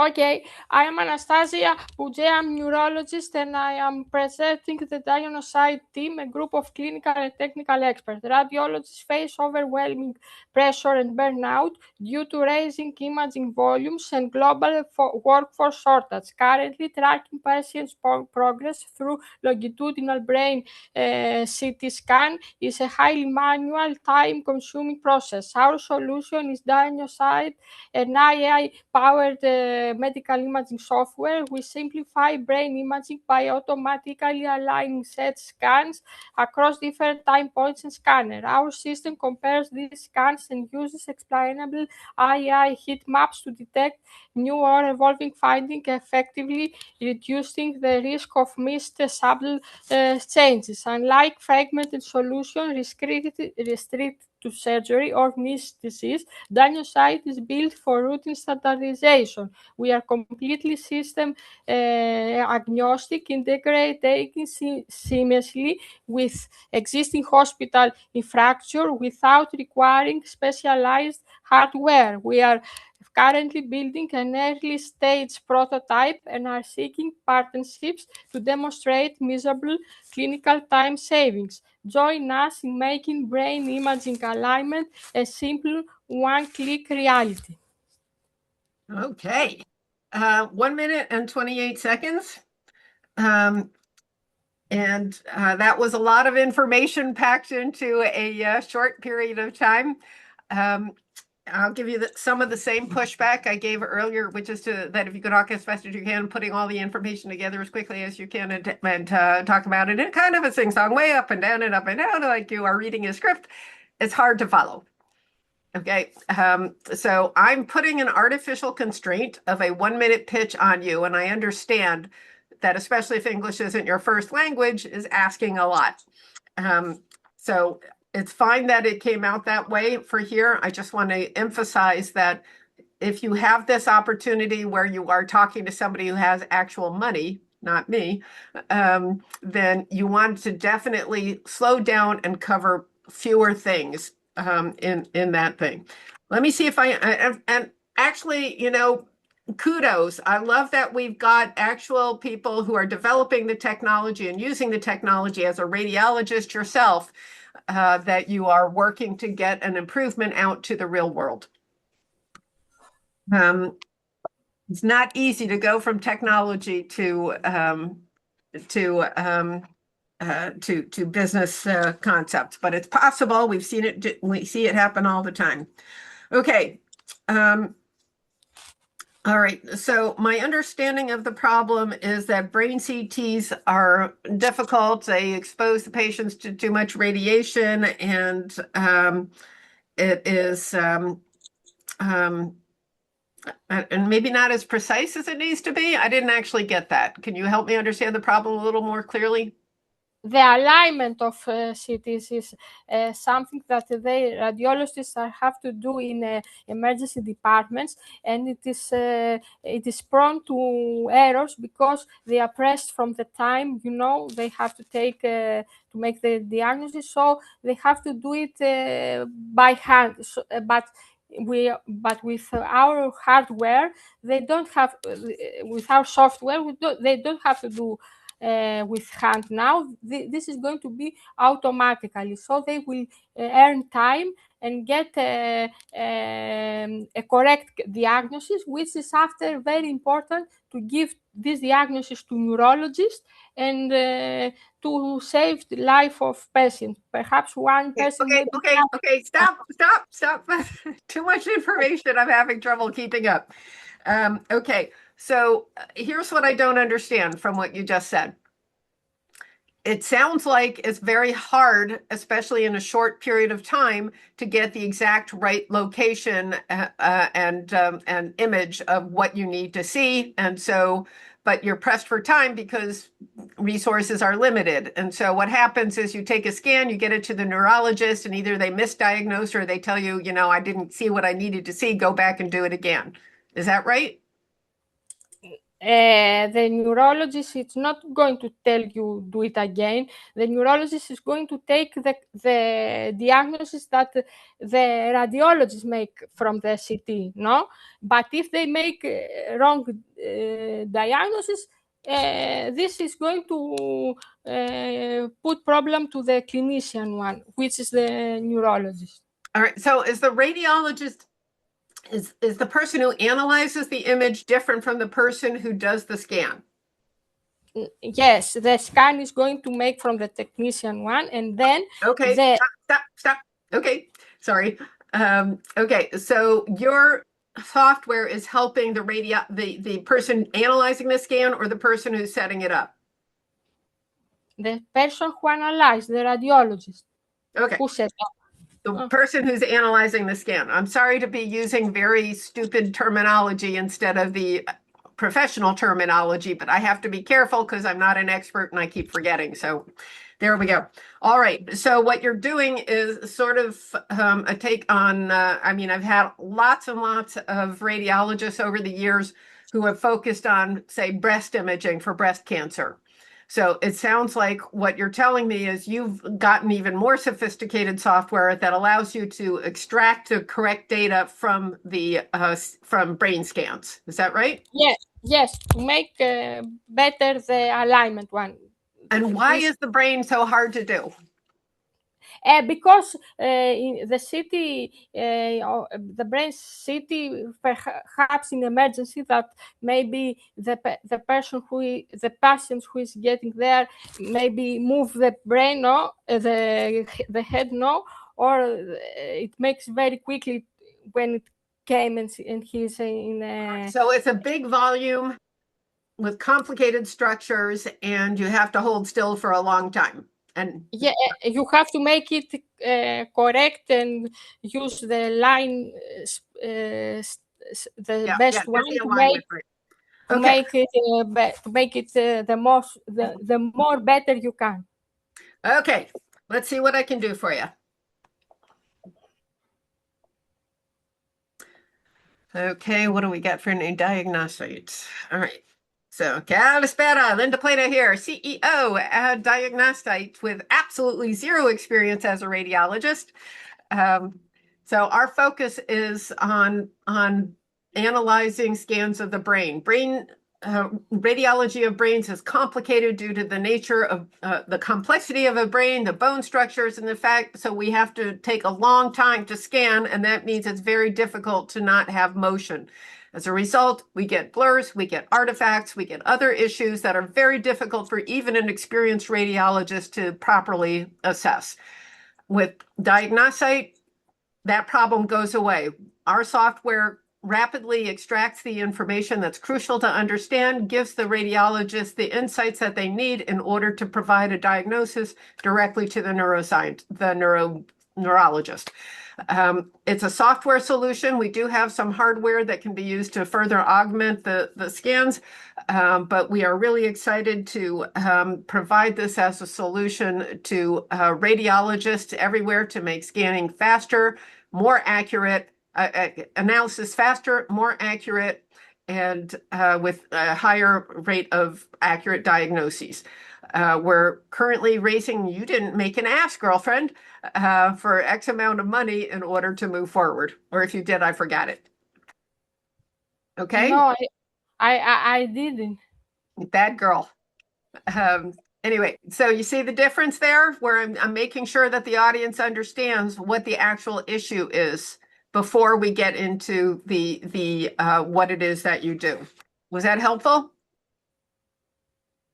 Or is it wrong? You can tell me it's wrong. I'm happy to change it if I got it wrong. No, this you tell, no, I think it's good. Okay, very good.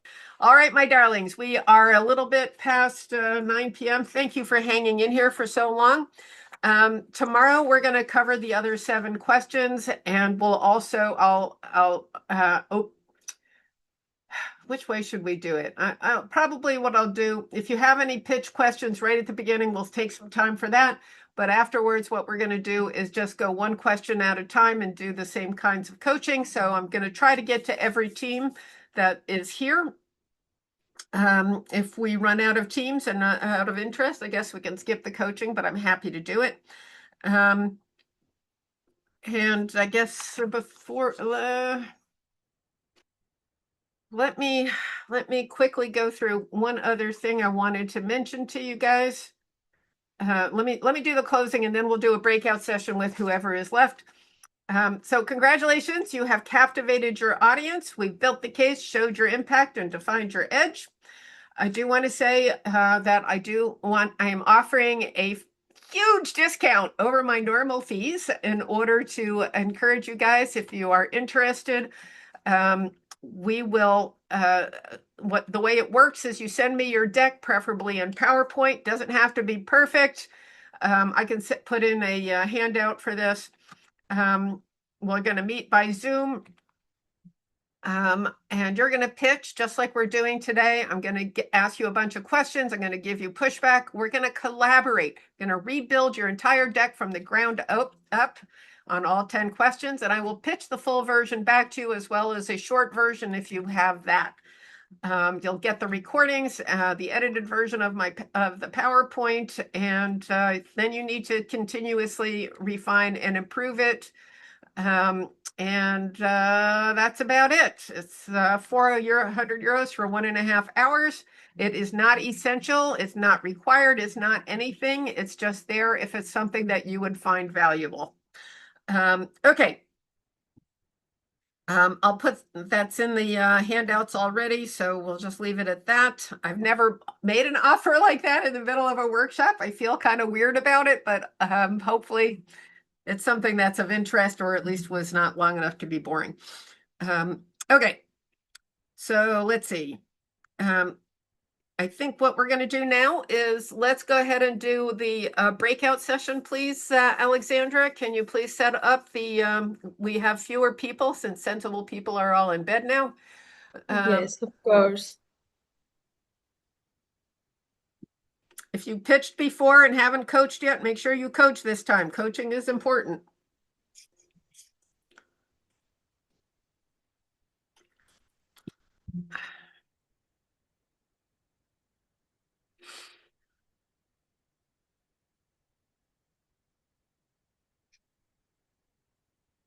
Okay, we have a lot of single people in rooms.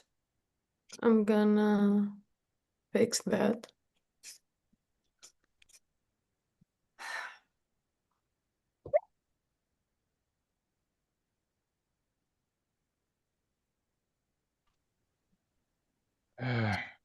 Have to drop out. Thank you so much.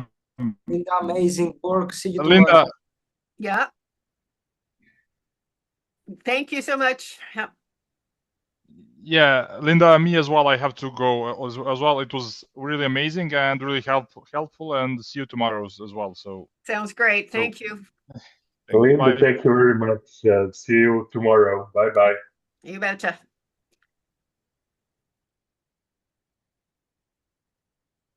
Okay, let's get okay, and Wi-Fi. Ooh, somebody new.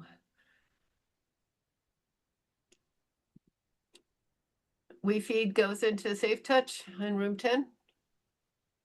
I really try, Oh, but they are even.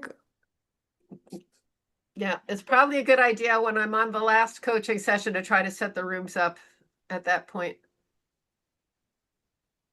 Okay. I think now it's. There you go. Good job. All right.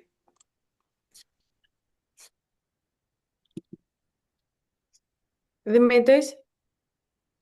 Yeah, I didn't find a partner. I was alone in the breakout room. Go back. They're there now. How I can go back? I don't know if it's possible now. They're all group of two. We Yeah, don't maybe. have another single Except one. for Dimitri. Get back, take him out and put him back in again. That should do it. Okay, we have one group where we are waiting for one person to get back in there, so don't worry, it's coming. For everybody else, I hope you picked your pitcher and your coach at this point, so please start pitching.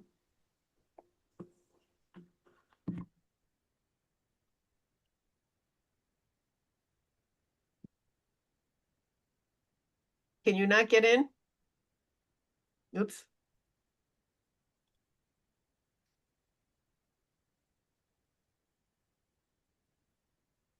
Dimitri, you still can't get in?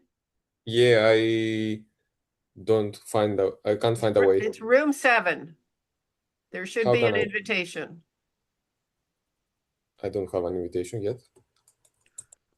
I'm going to remove you, and Yeah. then I'll put you back in again. Okay, do you see it now?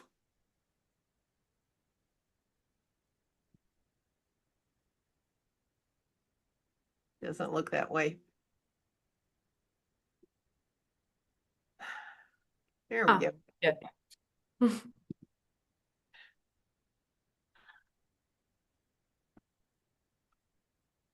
Give them some extra time to pitch. Ugh. Yeah.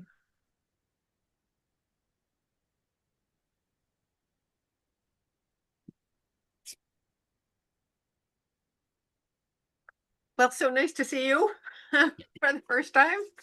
Nice to meet you. Actually, it's not the first time. I came to the Mokitos University when you were here 2 months before, 1 month, something like that. But we're having a meeting with bassistas, Oh, some of other course, people, of course. I'm sorry. and no, I never came to introduce myself because we never meet face to face.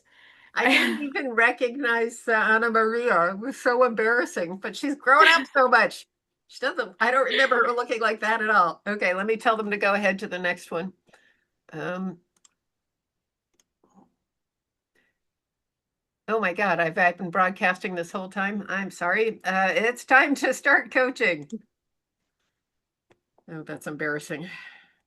Yes, it's a difficult time for us now. It's 9 o'clock in Greece, and all of the teams are after the work.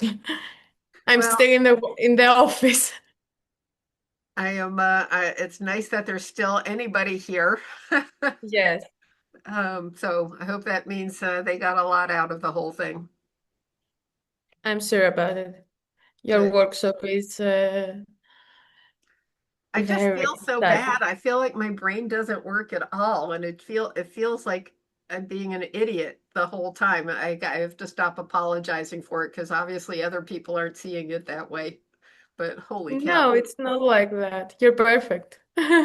Really. Don't worry about that. Just so long. 4 weeks, 2 chest x-rays, all kinds of drugs. Nothing helps. Oh well. After that, All right, my darling dearest, time to wrap it up. You get 1 more minute.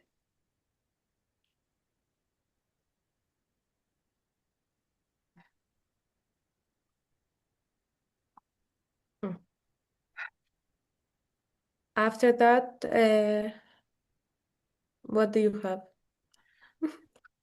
I will coach other people. You don't have to hang around if you don't want to. No, My I have guess to is wait until you finish. my guess is nobody else is going to want it either at this point, since it's so late. But I offered it, so I want to be sure to. Okay. But I believe someone Thank will you, be thank you. I have to leave. Okay, that's all good. Nobody's asking to learn how to do PowerPoint the right way. Heartbreaking. Ah, is everybody out? Not yet. 7 seconds. Yeah.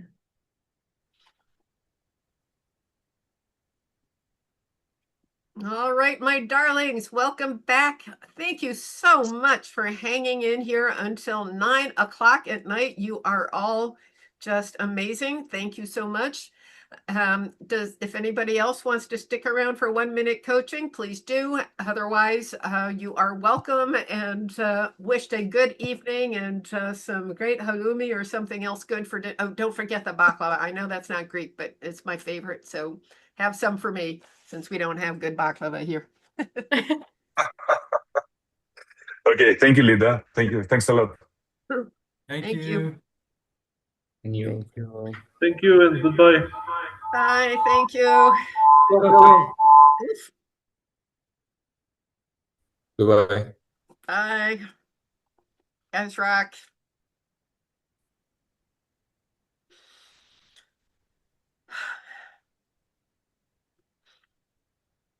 Okay. It's 2 more to go. All right. Oh, Georgia, anything I can do for you? No, I mean, you said 1 minute coaching, and I never miss the chance for that. I told you. Okay, we can take another round if you want, or you can wait for tomorrow. Either one. We can wait for tomorrow. It's already pretty late. We can do another one tomorrow. I have refined it a little bit, but I need to cut more details, and we will go another. I am so excited to see you and that this is working out and you're expanding and you found all kinds of other opportunities. That is just that nothing makes me happier than that. So good for And you. it is Congratulations. a real pleasure to work with you again because this experience I have been through so many coaching and sessions and all that, but your coaching, brief coaching, has stuck in my memory as a very, very good experience. I learned so much. That is Thank you for very that. kind of you to share that. Ευχαριστώ as before. Παρακαλώ. All right, so See you thank you tomorrow. and see you tomorrow. Okay, Sounds good. bye-bye. Thank you. Bye. Bye-bye. Bye-bye. Theodora? Theodora, are you still with us?